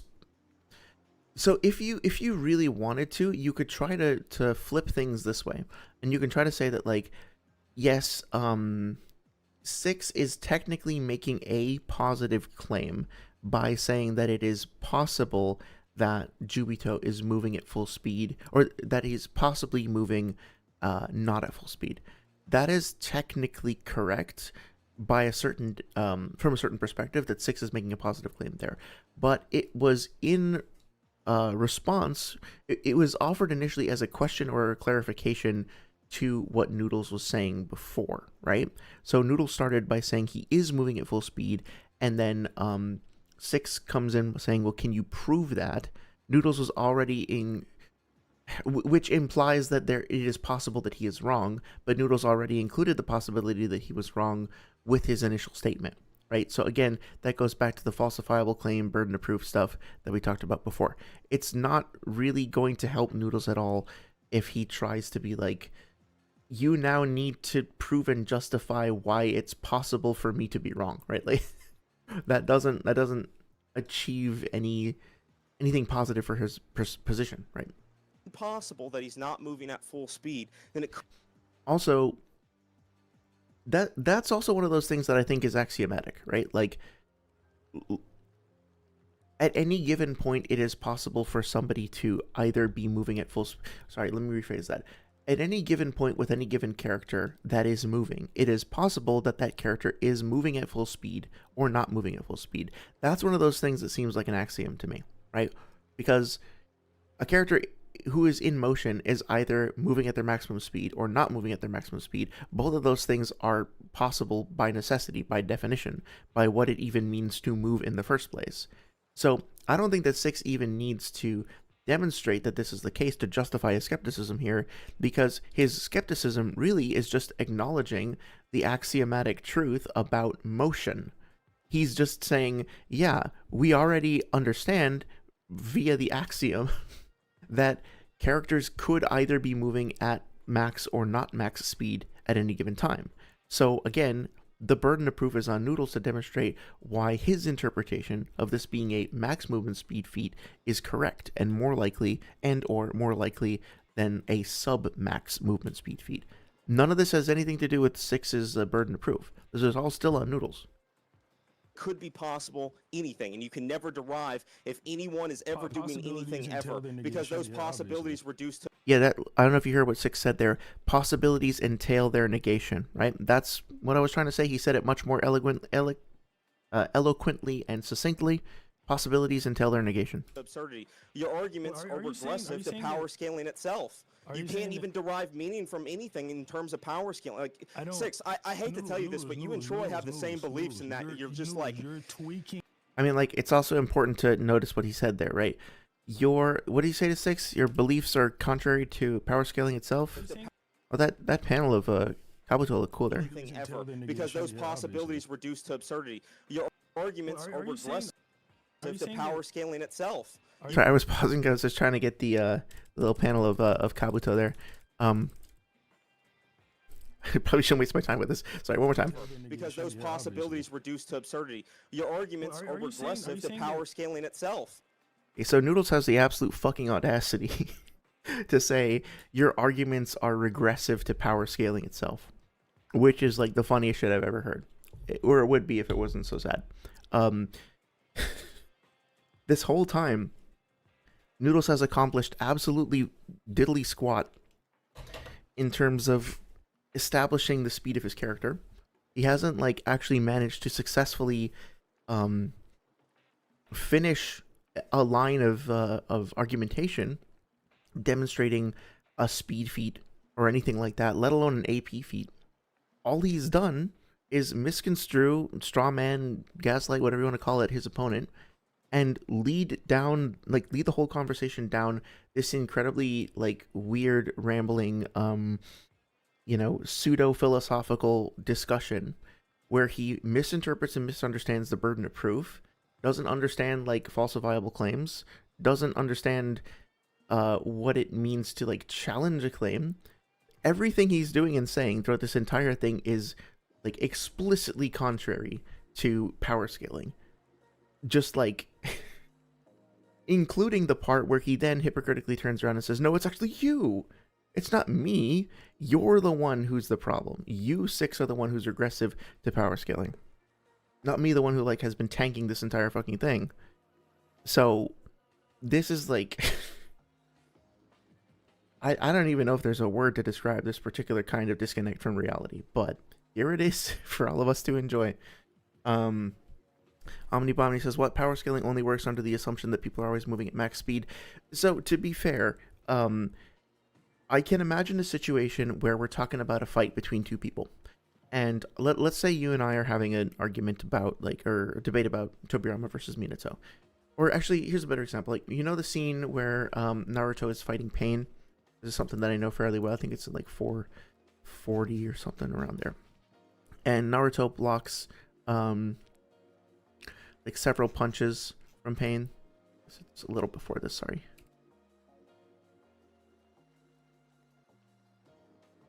Yep. I overshot it a little bit.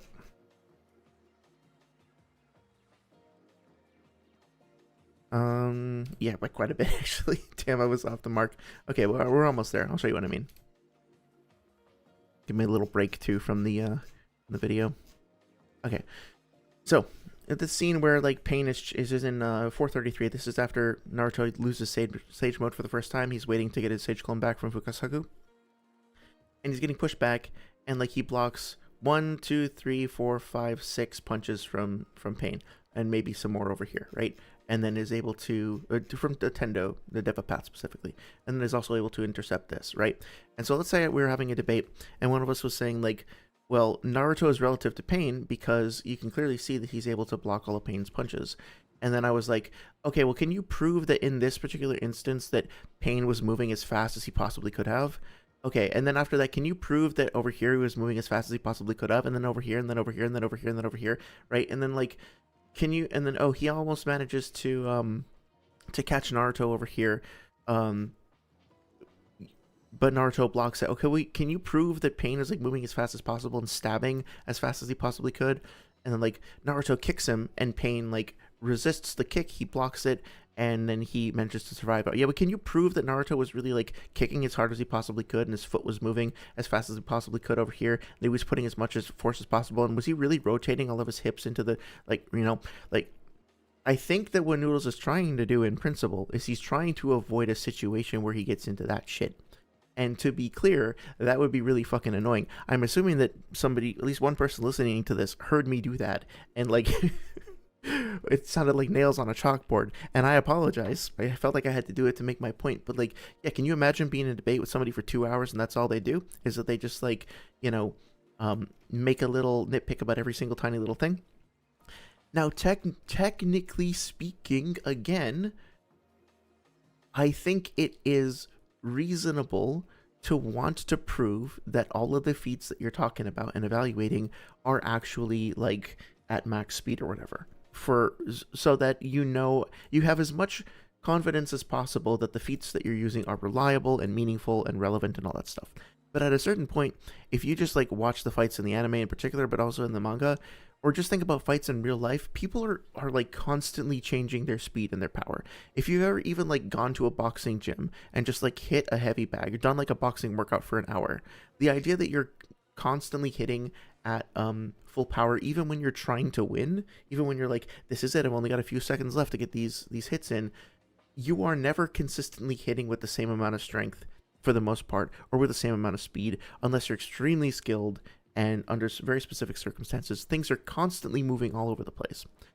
But if we required that level of specificity and intensity, then we could never have debates, right? Like, we could never get anything done, because we could just constantly second guess and doubt each other and be like, you can never prove that any individual hit on any individual character was ever at full speed or full impact force. The only thing you could do is like try to do what Noodles is doing, is saying like killing intent means full power. So instead of that, what we do is we agree on like the axiom together as a community. If I'm using that term right, we agree that we're just going to assume that like we're either going to go off of best feats, or we're going to go off of like, we're going to assume that this is representative. So unless Naruto gets a power boost or Pain gets a power boost, then they are moving at their effective maximum speed. They are in character moving as fast as they would in any other combat scenario for the purposes of power scaling. Even if Tendo could specifically go faster than this under other circumstances, if we swap out Naruto for Kakazu here, for example, then we could assume that Pain would be still moving the same speed. We just treat things in character and in context. And that's the way to kind of get around that like paradox or whatever. Omni says, well, what I mean is also that a character intending to move fast doesn't mean it's their actual max speed, but they're certainly trying to move fast. Oh yeah, totally. Somebody on, was it this video here? On one of his videos, let me see, had a really good point that I wanted to try to respond to. Basically, they were saying, like, I get Noodle's frustration. If you, yeah, it must have been on the other video. I'll see if I can find it. But like, their comment was like this: I understand Noodle's frustration. What do you mean asking if a character is moving at max speed during a fight? Obviously, if you have killing intent and it's a fight to the death and you're an experienced fighter, you're going to be moving at full speed whenever you move. So I don't understand why Six or Troy or whatever is making such a big deal about this. I get why Noodles is pissed. And the analogy he used is like, why would a Formula One race car be going as fast as possible in a race? Because they wanted to win, obviously, right? Like, anybody who wants to win would be going as fast as possible. And my response to that, I think, is a good point. I understand where they're coming from. My response to that is this: that at any given point, a Formula One car in a race might not be actively moving at the top speed of the car, even if the goal is to reach the finish line as quickly and efficiently as possible. Because if you sample the speed of the car at any given point, you know, they might be decelerating because they're coming up to a turn. They might be accelerating because they're coming out of a turn. They might be, I don't know, drafting behind another vehicle. They might be pulling in or out of a pit stop, right? There's all sorts of things that can happen over the course of a fight that are completely, a race that are completely in line with the driver or the pilot's intention to win first and to get there as fast as possible. That doesn't necessarily mean that the driver is constantly going at the max speed of the vehicle, but rather at the maximum speed that makes sense for the given context. And if that driver potentially, I don't know, has a rivalry with somebody else on the pitch, like, they might wind up like fucking with them or doing other things that are inefficient in order to kind of make the race more dramatic. Who knows, right? So I think that is kind of what Six is getting at, is that there can be other factors other than the fact that you're actively competing against somebody that determine how fast you're moving. And I think that's kind of what you're referencing as well. You're not always moving at your maximum speed, but then it kind of gets like tricky for power scaling purposes, because, okay, how do you avoid this endless nightmare of people saying, well, can you prove that? Can you prove that? Can you prove that? Right? We have to try to have some fair standards and try to like summarize things, I guess, so that we're not constantly bogged down in the weeds.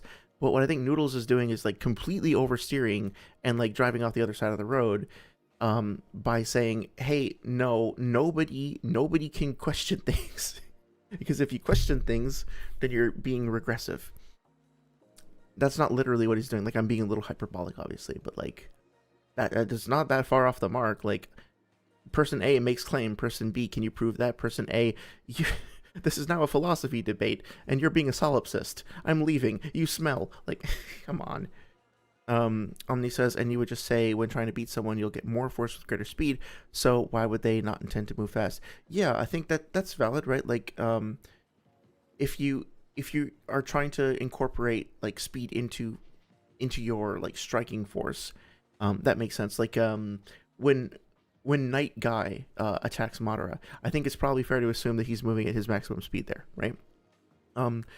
But it might not be the case that Naruto was moving at his fastest movement speed possible when he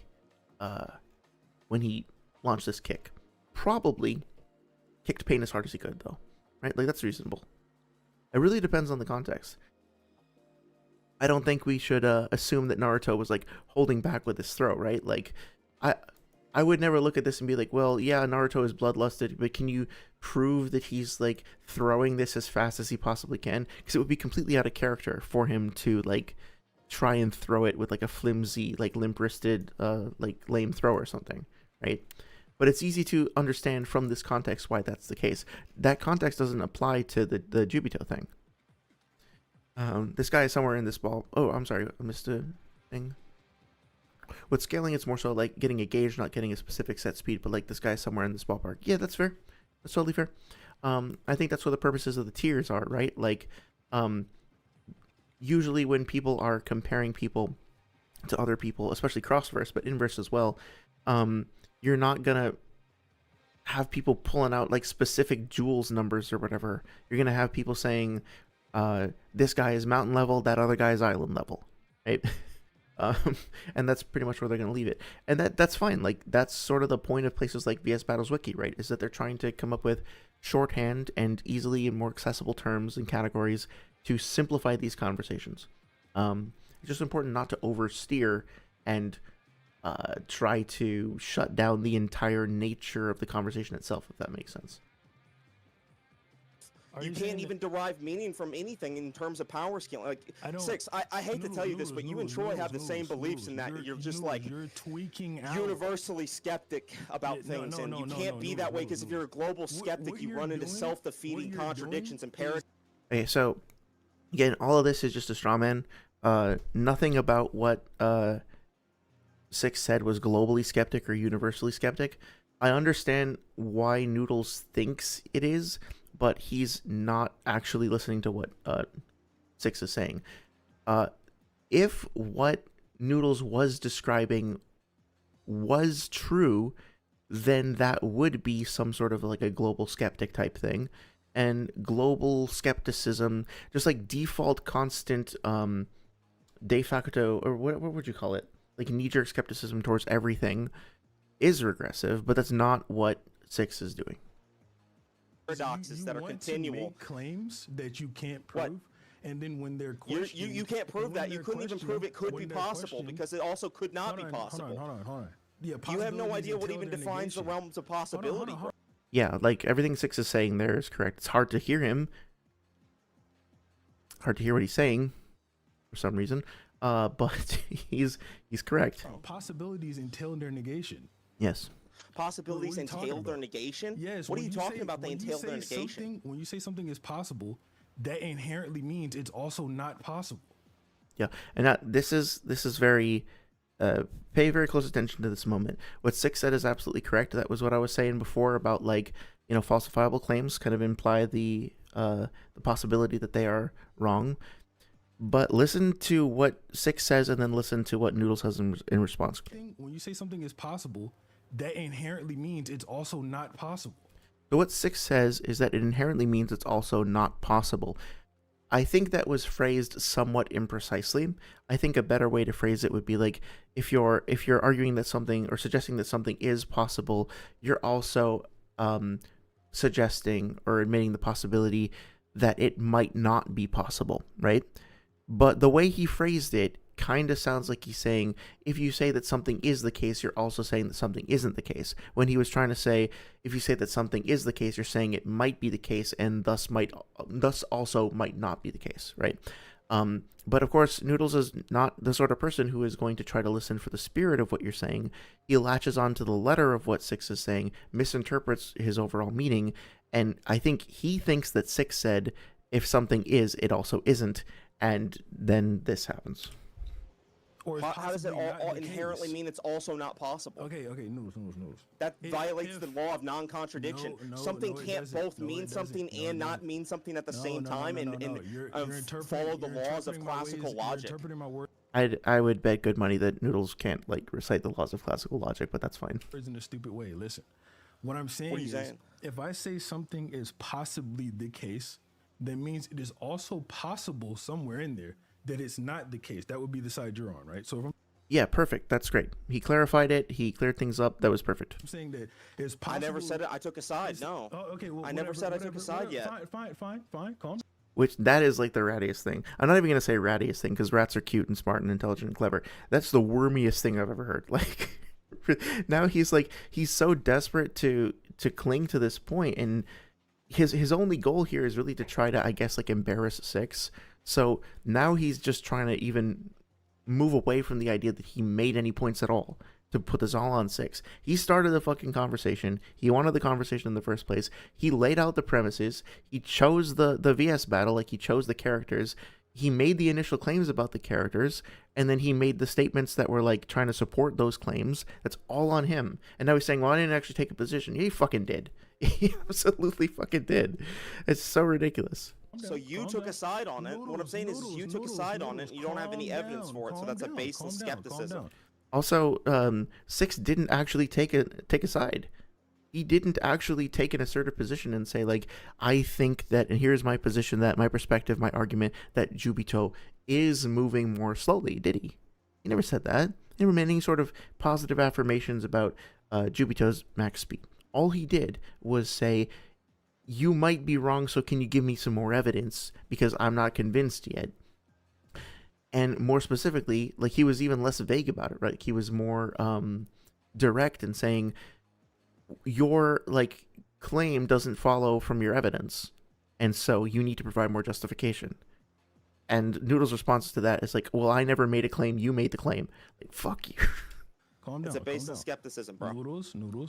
It's a baseless skepticism, bro. I'm just telling you the truth. I'm not tweaking out. That's the biggest lie that I've heard in this whole video. Skepticism, bro. Noodles. It's a baseless skepticism, bro. I'm just telling you the truth. I'm just telling you the truth. Mm-hmm. I'm not tweaking out. I'm telling you the truth. Yes, you are. I'm telling you the truth. Let me talk. I will let you talk. Okay. Shut up. Just let me talk. That's it. I will let you talk. I'm going to let you talk right now. I'm going to let you talk. Okay, I'll let you talk. It's not your position that Jubito is moving at full speed, right? I haven't said my position on it yet. Okay. He fucking has. I honestly, I don't know what the fuck is the point of this. Like, the debate is only 4 or 5 minutes long. Like, you know that, like, it was recorded because you recorded it yourself and uploaded it. Do you think people would not be able to, like, go back 5 minutes and hear you say what you said? I don't fucking understand this at all. Well, so I'm not letting you move on from the. I'm not letting you move on the point till you drop the previous one. Well, hold on. Can you clarify? Can I clarify? I'll clarify after you've dropped this point, because I haven't made a point yet. So I'm not going to make. You can't force me to make an argument. You can't force me to make an argument I haven't made yet. I'm not trying to. Yeah, again, just try to imagine that you're living with somebody or working with somebody, or even just like sitting on the bus with somebody that is talking to you like this. Like, they make a claim towards you. They say something about you, and you respond and say, I don't think that's true. Like, somebody comes up to you and says, like, hey, you took money out of my bank account. And I said, how do you know that? Like, I didn't do that. That's not the case. They said, oh, so you're just being skeptic? You're just being, like, regressive? You're being solipsistic? Wait, can you clarify? Like, I don't know what you're talking about anymore. I didn't even say anything. I didn't make any claims at all. You're the one making the claim. You prove it. Like, what the fuck kind of shit must you be on to talk to somebody like that? Oh, it's all fine and it's all like fun and games because it's just a Naruto debate, bro. It's just chill, bro. Don't take it that seriously, bro. Okay, fine. Just to be clear, If anybody does this to another person, like in real life, you're out of your mind. Like, there's not okay. What point exactly? Yeah, you are. You're trying to get me to clarify. What does clarify mean in context? What you mean? Tell me what you mean. What? Okay, so you want me to tell you what my argument is, yeah? Yeah, exactly. I haven't made the argument. Oh yeah, look at that. He even puts up the green text on screen like he fucking thinks he just did a gotcha or something like that. Argument. So you what my argument is, yeah? Yeah, exactly. I haven't made the argument. So why would I tell you an argument that you don't even know if I'm going to make yet? Hold on. He makes an argument, and then he says, "Why?" And then Six says, "Could you please clarify the argument?" And he says, "Why would I tell you the argument that I don't even know I'm going to make yet?" What the fuck is up? I don't. So stupid. Omni says, "Anyways, I'm going to bed. It's nearly 4:30. Oh shit! Yeah. Please, you know, I appreciate you hanging out, but that's really late. I hope you can get some rest. Thanks for stopping by. Have a great night, and see you next time. Take care." Hold on. You Six. just made This the is argument. basic.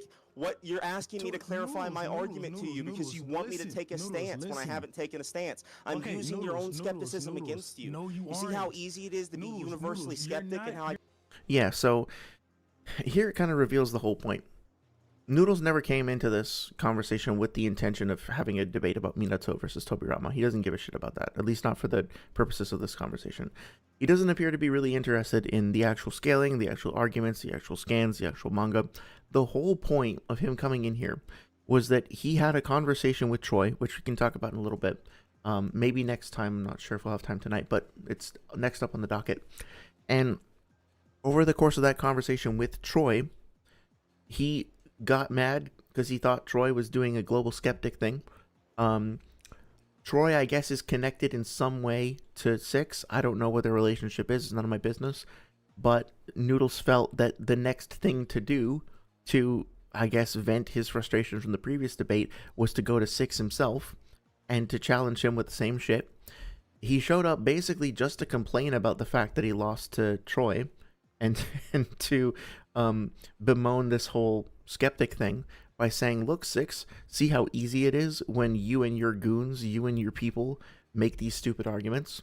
And then as soon as he had like delivered his grievances, he just fucks off because he's about to leave, right, without actually doing any real scaling. And then the same thing happens with the next video, right? The next debate that he did was against let's see. Was against Shad. Shad seems like a pretty chill guy, by the way, and this debate was pretty chill overall. I think it went pretty well. But again, like he has to specifically mention in the title that he was debating Six's mod, right? It's not just like, hey, I found this debater, we had a nice time, we had a disagreement or whatever, blah blah blah. It's the fact that he's talking to him is because he's related to Six. So all of this is basically just some sort of, yeah. Let's take a look at this one real quick. Notice that, like, on this one, it's frustrating because he didn't actually link to the full debate, but I have it here. It's just his commentary on it. But again, here, what's up, guys? Today in this debate, I go after the right-hand man of Six, his boy Simply Troy. Okay, so again, this whole thing is just like, I don't know, for whatever fucking reason, he decided he wanted to go after Six. He started off by going after one of the people who he thinks is his right-hand man. Like, I guess he's decided that there's like a cabal of people that he's attacking. And then that didn't go well for him at all. And so he went over to Six, and then that didn't go well. It went even worse. And then he wound up with Shad, and thankfully Shad is just so fucking chill that he was able to, like, and also, like, if you listen to the Shad debate, like, Shad doesn't seem to be that, like, aggressive or whatever about it. Like, he's not that committed to winning the points. He just kind of says what he thinks, lets Noodles say his thing, and then he moves on. Like, he's not interested in getting down to the trenches or whatever. Shad takes it really easy, super chill. So that one, I guess, goes fine. Although he makes some of the Noodles make some of the same mistakes. But this just reveals, like, again, the whole purpose of this was never to talk about Naruto. It was just to fucking yell at somebody about a disagreement with members of their community and be like, well, your boy, your goon did this thing to me, and it was very frustrating. Don't you see how frustrating it is? It's like, it's only frustrating if you don't understand. And if you actually showed up and asked, hey, I don't get this, I'm confused by this, something about this is frustrating me, and I would like some help to figure it out, there are entire communities of very friendly, very nice, and very dedicated and smart people who will help you figure it out and help you understand it. I don't know if I fit all of those descriptions. I'm not going to yank my own chain that much, but I will try as well. In a way, that's what I'm trying to do here, right? Is to like provide an explanation, not a debunk, not a takedown, but an explanation of the confusion of what's happening here. And like, if people just decided to take constructive criticism as that which it is, as opposed to a fucking declaration of war, then I feel like the majority of this shit would just be avoided. I don't understand why this shit keeps happening. I mean, I do, but anyway. Exactly. I haven't made the argument. If you haven't made an argument, then make the argument, because you're in a debate. So why would I tell you an argument that you don't even know if I'm going to make yet? You should, because you're in a debate. Hold on. You Six, just made this the is argument. basic. What you're asking me to clarify my argument to you because you want me to take a stance when I haven't taken a stance. I'm using your own skepticism against you. No, you see how easy it is to be universally skeptic and how I can just flip it around on you? Skepticism against anybody. I am though, because I haven't taken a stance on it, so I'm skeptic about it. You haven't demonstrated any side. You haven't demonstrated a side. Oh, I see. I understand. So he's upset because he's come forward and he has he's saying he hasn't, but like in the Troy debate and in this one as well, he's come forward and he has made a positive stance. And his stance is Jubito is moving at full speed. And then his opponent, he expects his opponent to come forward and say, no, Jubito is not moving at full speed. And then he expects the two of them to clash about that. And he's frustrated that his opponent is not doing that. What his opponent is doing instead is coming in and saying, okay, I see that you are saying that Jubito is moving at full speed. Can you explain why and prove it? And I'm not sure that I agree with that proof. Let me examine that. No, I think that proof is wrong. And has not yet gotten to their own positive assertions. Now, I'm sorry if that's frustrating. At the end of the day, that's kind of how debates work. That's kind of how just like empiricism works in general. Like you need to challenge each other. And to be clear, I would expect Noodles to do this to 6 too. Everything that 6 has done to Noodles, quote unquote, Noodles should be doing back to 6 when 6 starts making his points. Right? It's a back and forth. It's not a one-sided thing. Right? Like you should be challenging each other. But yeah, no, it's not just like let's just take turns making cool claims, and then whoever makes the coolest claim wins.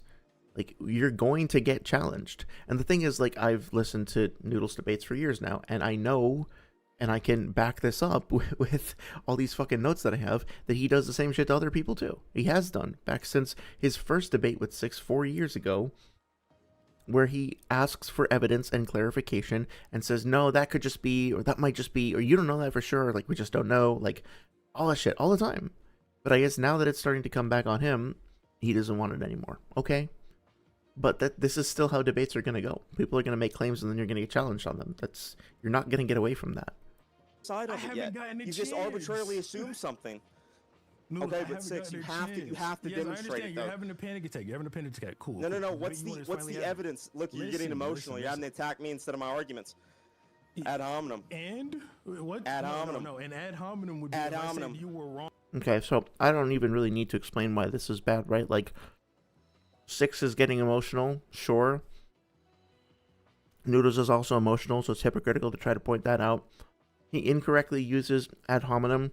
6 is not saying, you are acting irrationally, therefore your argument is wrong. He's saying you are acting like you're acting up. Please stop so that we can then talk about your arguments.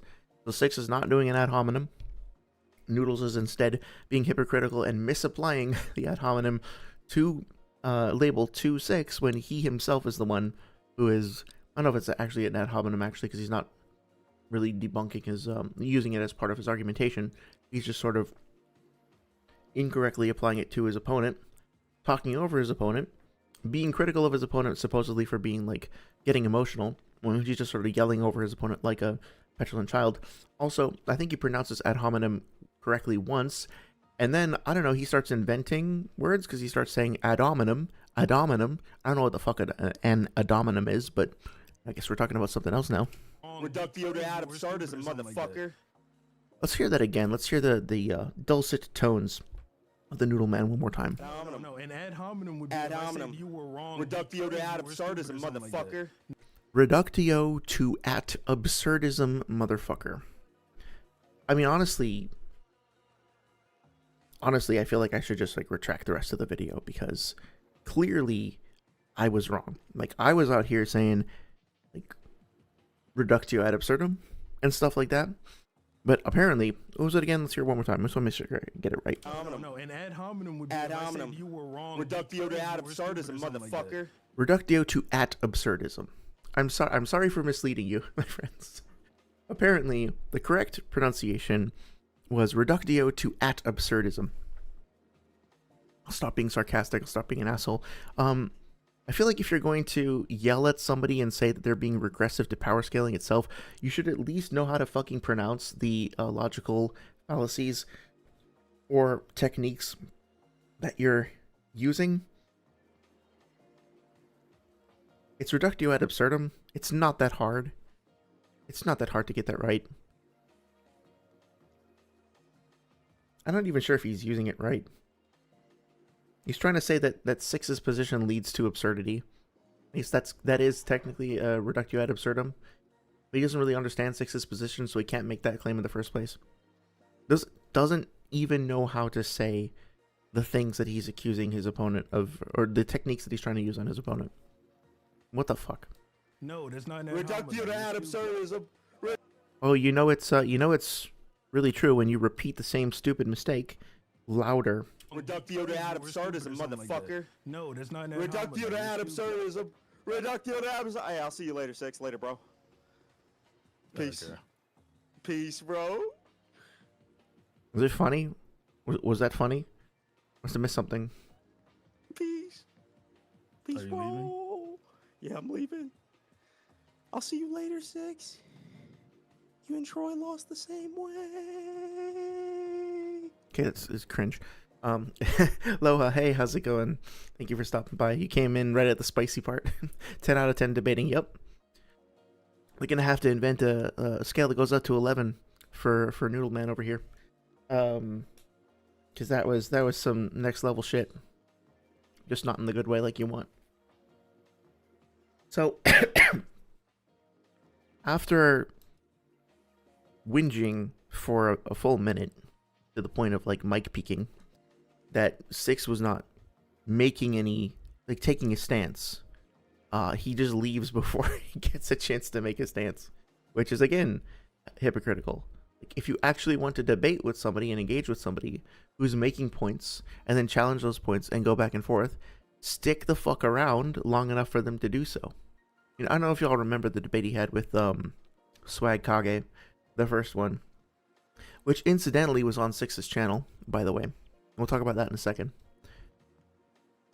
But in that debate, he shows up and he says, I gotta leave for work at some point. Okay, fine. Talks to Swag for about 2 hours, gets to the end of the debate,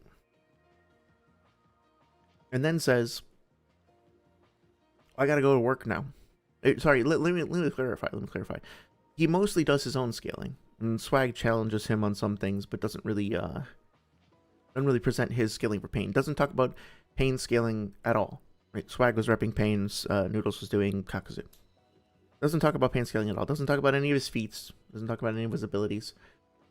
Noodles gets to the end of the debate and says, oh, well, I have to go now, so I'm leaving. If you think you won, then just conclude. Basically, tries to say, well, if you don't think you won, then you can keep talking, then we could do this another time. So he's like, okay, you didn't get to do any of your scaling. Now you need to, like, trying to pressure him into ending the debate when he was the one leaving, so that like Noodles would either win. It's like a win-win for Noodles. Noodles would either win based on the fact that he, like, Swag never got to scale Pain, or Noodles gets to delay the debate indefinitely until he's comfortable returning. and putting Swag in the position of having to make that choice. At the end of the day, whatever the reasoning, whatever the future plan, whatever the bargaining that was going to happen, leaves before Swag does any scaling. Does the same thing to Six here. Does the same thing to Troy in their debate. Just like shows up, delivers a payload, and then leaves, declaring himself the winner. Really, really, really bad. I'm not very good. Loa says, I've been lurking earlier, saw that you were writing up a diagram and everything very clean. Oh, thank you very much. Yeah. I was a little bit worried about getting like, too nerdy or whatever, but I felt like having it all kind of mapped out would be helpful. Other than me just like trying to keep everything in my head in live, and like also being like, hey guys, you remember that point earlier in the, not having something to point to. So this was just the one for Six versus Noodle, so I didn't get to do the one for Shad yet. Yeah. So I just want to point something out too. Like, look, Six has been pretty nice to me. Like I had a disagreement with him a little while ago, and he reached out and was very gracious about it. We talked things over. It was good. Like his streams are usually chill. The folks there seem pretty cool.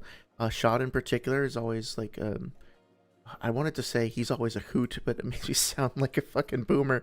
I don't know why that's the word that came into my head, but like he's always chill. He's always funny. I'd like to see him. I always like when he shows up and checks. It's always a good time, right?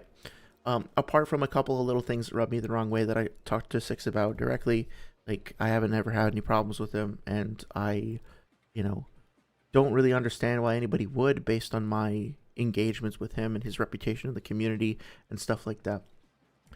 With that being said, I just want to point out a couple of things here, right? First of all, let me be very clear and explicit in stating that I don't think that your viewership, your view count, the amount of numbers that you have on your channel or on your video has anything to do with your quality as a person or your margin of success as a person or a YouTuber, rather. For me, success is exactly what you define it as. My version of success is like when I put out a video, does at least one person check it out and get something positive of it? When I'm on stream, does at least one person show up and have a conversation? Or do I feel like I got a chance to share something that was in my head and put it out there in the world in a positive way? That's my win condition. And I feel like I meet that consistently because you guys are awesome. The engagement's always been awesome. And to me, like, that's how I define it. So I'm never going to look at anybody's channel and be like, oh, you only have 10,000 subs. Fuck you. Like, oh, this guy has 10,000. You only have 5. Like, they're better than you. I don't give a shit about any of that. However, if somebody helped me get to like 10,000 subs, and they were consistently like supportive of me, in doing so, I would be pretty grateful. I would be pretty, I think I would try to respect that and try to acknowledge that, right? So I just want to point something out. And you can come to your own conclusions. I have my own thoughts, whatever. Let's go check out that debate, right? Noodles versus Swag Kage. This is one of the first Naruto debates I ever heard. Classic, right? Classic debate. 550k views on this. And this is on Six's channel. So when Noodles had this debate, I don't know if Six hosted it or if it was uploaded on Six's channel, but one way or another, it's something that, yes, Six benefited too, but Noodle's a much smaller channel, at least now, benefited from being on this platform with Swag Kage, right? The video that Noodles has participated in that is the most like widely ranging, most well seen, most like highest view count, at least on this platform, at 550k views, is one that was hosted on Six's platform. The Noodles benefited from Six's platform for his biggest video. Okay? The second biggest video that he did, that he's ever contributed to, that he's, or at least that's like, I don't know, maybe something on Seth's page that's more successful. I don't really fuck with Seth's page, so whatever. The second one is 115k views, again on Six's channel. The third one that comes up, 16k views, also on sorry, that's my train of thought. Let me clarify, right? So like, it's possible that he has things uploaded elsewhere that I haven't just seen. These are just the ones that I've seen, so I want to allow for that possibility in case, like, I don't want to straw man or anything like that. I don't want to mislead you. Feel free to fact check everything I'm saying. But factually speaking, one of the biggest videos that I've ever seen him participate in or contribute to is the Swag Hage debate, 550k views. Another major one is 115k views. Both of those are up on Six's channel. Okay, now let's go to his own channel. Right? Let's just look under videos and let's just go to popular. The most popular thing he's ever done of his own like singular video is Multiversal at 49k, and then Kakazu at 24. King of the Jungle. King of the Jungle has a debate with 6 at 19k. Okay, kind of go down here. Okay, the rest of the stuff is mostly stuff that he's done himself. Then if you go to the live, right, like he's got a bunch of stuff in here where he's specifically responding to 6. So first of all, he has a re-upload of the thing that's on 6's channel. He has a reaction to 6 over here, a reaction to 6 over here. I think he's got a few more down here. Suffice to say that like a huge chunk of what's on his channel is dedicated to 6 in one way or another, right? Either directly like responding to some of the stuff that he's done or at least benefiting from his platform. Now, to be fair, most of the stuff on my channel is responding to Noodles under the live section, right? Like half of it is gaming stuff and half of it is like Naruto stuff. Most of the Naruto stuff is Noodle stuff. So I don't think there's anything wrong with responding to other people's content. It would be hypocritical of me to do so, and I think that as long as it's a positive discussion back and forth, you know, there's some heat here and there, but overall it's like a positive thing, then it's great. Respond to other people's work, comment on it, keep the conversation going. But I want to point out though that his overall total channel views are 688k, and what did we say from before? We got 115k on 6's channel, 550k on 6's channel. He's almost got as many views just from the debates he's done that have been hosted by 6 as he does on his entire personal channel, which is also including content that he's done responding to 6's stuff. And in that stuff where he's responding to 6, a lot of the times he's kind of an asshole. Like if you actually like listen to some of the stuff he's done with Surfbone talking, like responding to 6's streams and shit like that, a lot of the times, yeah, like this one over here, a lot of the times he's like just sort of speeding through 6's videos, not really actually paying attention to what's being said, kind of strawmanning the position, and basically just shadowboxing with, like he and Surfbone are shadowboxing with themselves about a misinterpretation of what they think 6 is saying that he never did. So I just think it's a little weird that after this long of a relationship with somebody where you've benefited so much from their platform that you almost have as many views on like via their platform as you do on your own over the course of like 5 years or whatever, that you would choose to do this shit. You would choose to show up and like gaslight and yell at and insult and like basically just like waste the time of, and then not only do that, but then like read this shit in the in the comments, destroys him, sends him back to retirement. 6 is making rat arguments. His boy is like the catalyst of the situation. It's a disingenuous way to approach a Naruto debate, excuse me. Over here calls him a global skeptic when he's not. This is like, I guess, better than when he like kept throwing slurs at 6 in their first debate. And I'm really not trying to make this video about like wanking 6 all day. I'm just trying to like, I'm trying to just point out like how weird he is. Like he ratted out of an argument, but like all of this shit, like, lies, dishonesty. Sorry 6, but you were never better than me. You'll never be better than me. I am the one true Naruto debate king, and you are a random fodder to me. This is like so fucking weird. Like for somebody that you have benefited from immensely for half a decade to ever act like this is beyond me. So I was outside of the scope of the actual analysis or whatever, but I had to say something about that. Hey Spectre, hey, how you doing? Thank you for stopping by. I appreciate you checking out the stream. Hope you're having a good weekend. Sorry, you just you came on the tail end of the video where I had been responding to this video between 6 and Noodles and kind of addressing some of the problems in it. specifically with the rhetoric and argumentation rather than the actual scaling of Minato or Tobirama. I also talked about some like general debate topics like burden of proof and stuff like that. But yeah. And kind of getting a little petty towards the end. I just needed to vent for a little bit. It really doesn't matter, to be fair, if people have like some spelling errors or whatever in their like I'm sure I do too. Like I'm positive that I do too.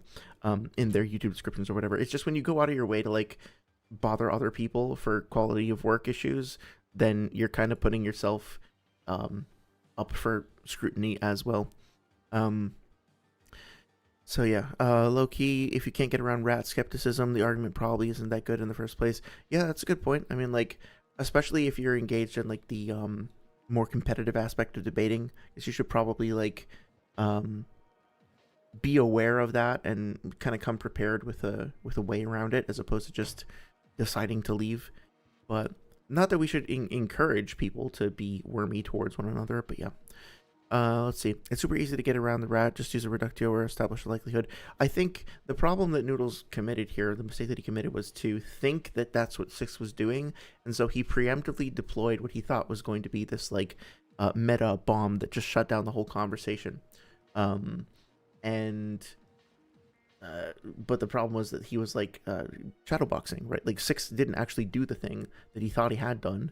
He just assumed he would, and just went off on this like tear to try to shut him down. But Six wasn't even like doing the thing he was trying to shut down. So yeah, to some extent it's jealousy. Do you think you're saying that like you think Noodles is jealous of Six? I suppose so. It kind of sucks. I don't see the reason why. Like Noodles has his own brand of entertainment. You know, like he has his own thing that he does that he's at least iconic for, if not something that I super agree with. Like, I put it this way: if he puts out another like character versus battle video like he did with the Kakazu versus Pain, I'm gonna watch it. I'm gonna enjoy it. I'm gonna have things to say about it. I'd prefer if he didn't like take other people's translations and not credit them and change them. I'd prefer if he didn't like gaslight his audience and say this is undeniable, and if you disagree with me, you're like nitpicking and biased and groundless. But I'm still gonna watch it. I'll still get something out of it. But you know, I don't see why I'm not saying you're wrong. Like I'm not trying to dismiss what you're saying, Spectre. I'm just like I don't know why that would be such a like a problematic driving force. Like just do your own shit. Like I'm never gonna be as big as Swag Kage. Like I couldn't if I paid like thousands of dollars to agencies and shit to farm videos for me and promote them, and like I spent every penny and every waking hour of my life. I'm never gonna get as big as Swag Kage. That's fine. Like why would you need to? Like he had his niche and his contribution still does, and that's what he's doing, right? Like think if I get up every morning and I'm like, oh, I'm not as big as Swag Kage yet today, that I'll get anywhere, get anything done. No, like respect him for what he did and then figure out how to do my own shit. Like I don't know. For what Noodles was arguing, Tobirama tagging Jubito with FTG mark, it's super easy to prove it's likely that Tobirama targeted him. Just grab every time Minato or Tobirama uses FTG. Yeah, so that's the thing. I don't necessarily... Oh, I saw you're getting out of the pool. That's cool. That's awesome. I'm kind of jealous, honestly. Swimming is like one of my favorite things. I haven't been in months. I really need to get back into it. Yeah, to be honest, I don't have much of anything negative to say about that, Spectre. I think that makes sense. I'm not super educated on like Minato versus Tobirama overall, so I'm not like prepared to say which one, like who beats the other objectively. But I will say that it's oh wow, I'm getting tired. I will say that makes sense, right? Like I think it probably is fine that Jubito just moves forward, passes through both of those characters. What is it, like Hiruzen and Minato, and then Minato just kind of like reaches out and goes boop and like hits Jubito under the arm, under the on the shoulder blade with the FTG seal, and then that's it. That's fine. I don't mind that. Looking forward to the Sage and Noodles debate. Yeah, me too, man. Maybe Noodles will spike set their TG host it. Yeah, I mean like I'm eager to hear it. I was kind of resistant. Like I kind of tried to talk to Sage and be like, can you not like indulge this guy? But to be honest, like, and every time Noodles does anything. Like, it's more entertainment for me, and I wind up learning something from it too. Like, I'll admit I feel like kind of silly for admitting this. I didn't actually know what the definition of an axiom was until someone in one of Noodles' videos, maybe it was Apollo, like, used the term, and then I just looked it up and I was like, cool, I learned something. So I always learn something. I always have fun with it. So, I'm looking forward to it. But and actually, that was something too that I was like I get it, I do, but it still feels a little weird to me. Like, they were both saying we're only gonna do the debate if we can find someone else to host it who has like a bigger platform than we do. So they weren't even considering other people to host it unless they had a channel with more numbers than the ones they had. And I'm like, okay, I get it. This is a business. Y'all are trying to like increase your view count, increase your subs. Respect. I respect the hustle. That's cool. But also, it's kind of like, if they really wanted to just have the debate for the sake of having the debate, and that was what was really motivating them, I'm sure there's dozens, if not hundreds of people in the community who could step forward and do it and host it. But no, it has to be another channel, and it can't be a smaller channel than them. It has to be a bigger one because they want to make sure to benefit from that other person's platform, right?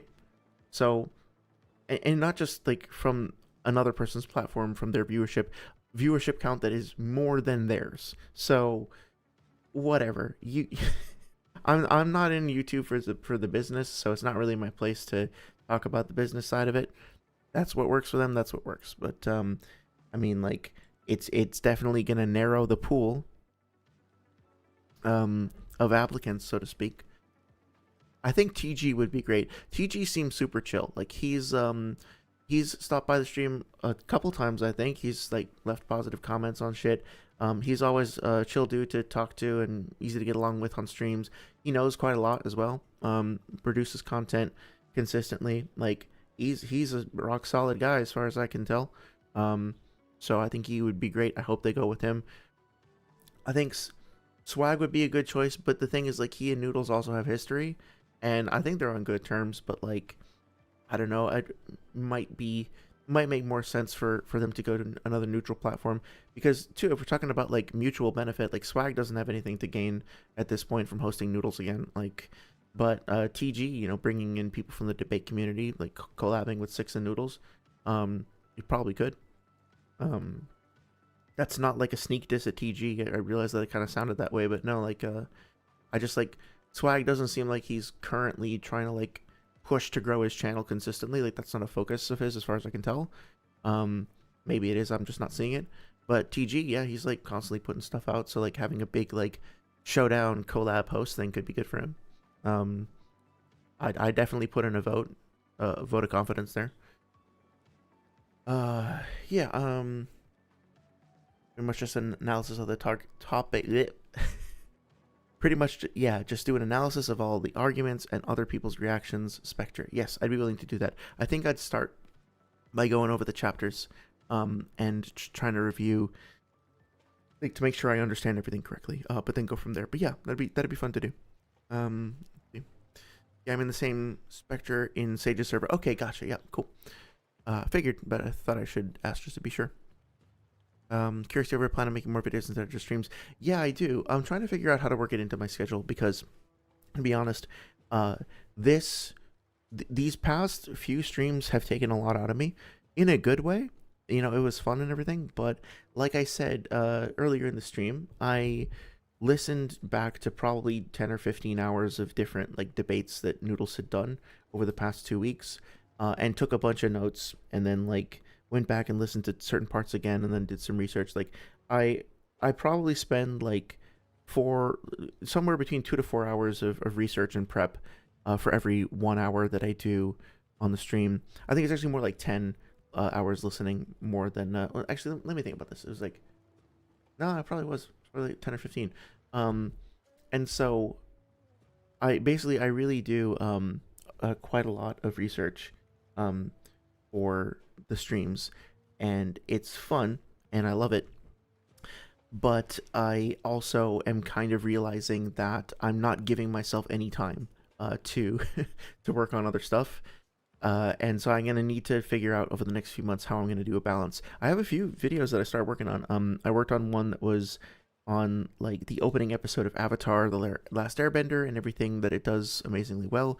I have one comparing like an episode of The Witcher from the Netflix TV show to the book. I'm passionate about the Witcher series. And then I had also started working on one about like examining the deaths of like Neji versus Conan and talking about like the impact of their deaths in the series. And I just keep like starting them and then being like I should go back and do more research for Sunday or whatever. But the most intense ones were the multiversal Naruto ones, because those I felt like I had to really go and like learn a lot of other stuff. And then these in particular, you know, I only really got through this one debate tonight. Where even is it? I don't know. I only got through one tonight, but there was like 4 I wanted to talk about.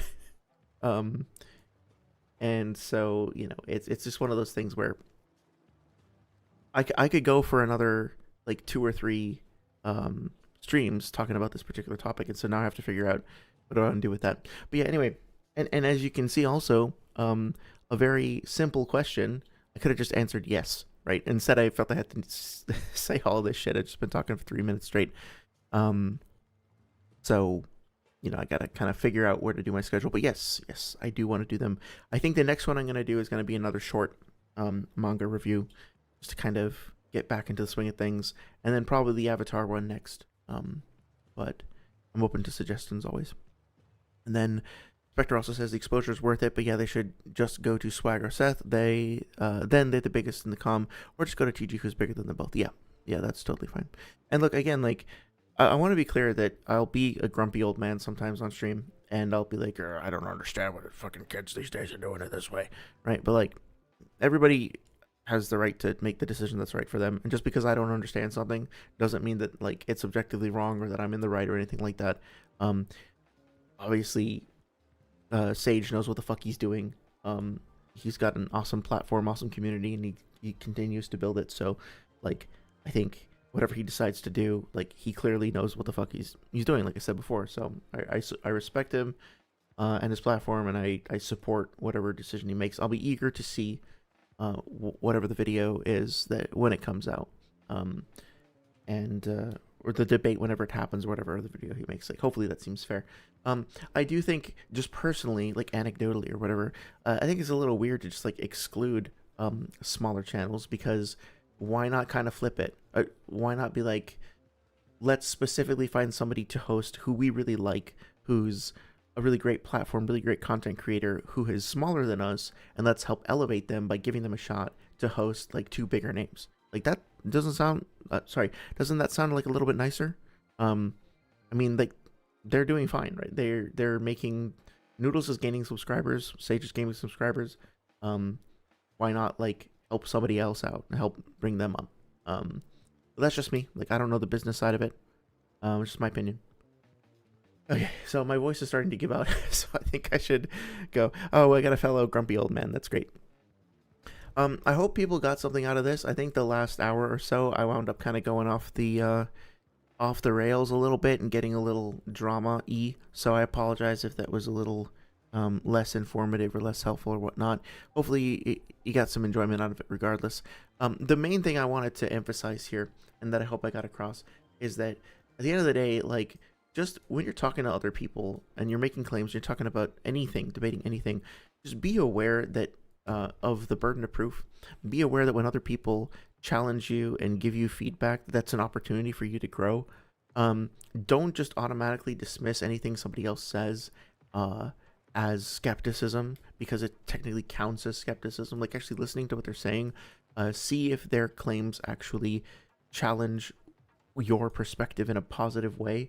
And if you like collaborate with somebody for years and years, and you benefit directly and in a massive way from their influence and their support, maybe like at least have the baseline level of respect for them, to not just like weirdly strawman and gaslight them, I guess, if that's not too much to ask.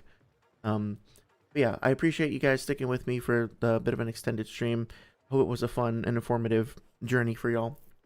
More than happy to respond to any questions or concerns or follow-ups. Just leave me a comment and I'll try to get back to you ASAP. Also happy to send out an invite to the Discord. We do have a Discord community, and to continue the conversation there if you like. And in the meantime, thank you again for your time, and I hope you have a great rest of your weekend and start to your week. Bye-bye. Oh, D-Mail, I just saw you. Thank you. Thank you so much for stopping by, and you're very welcome.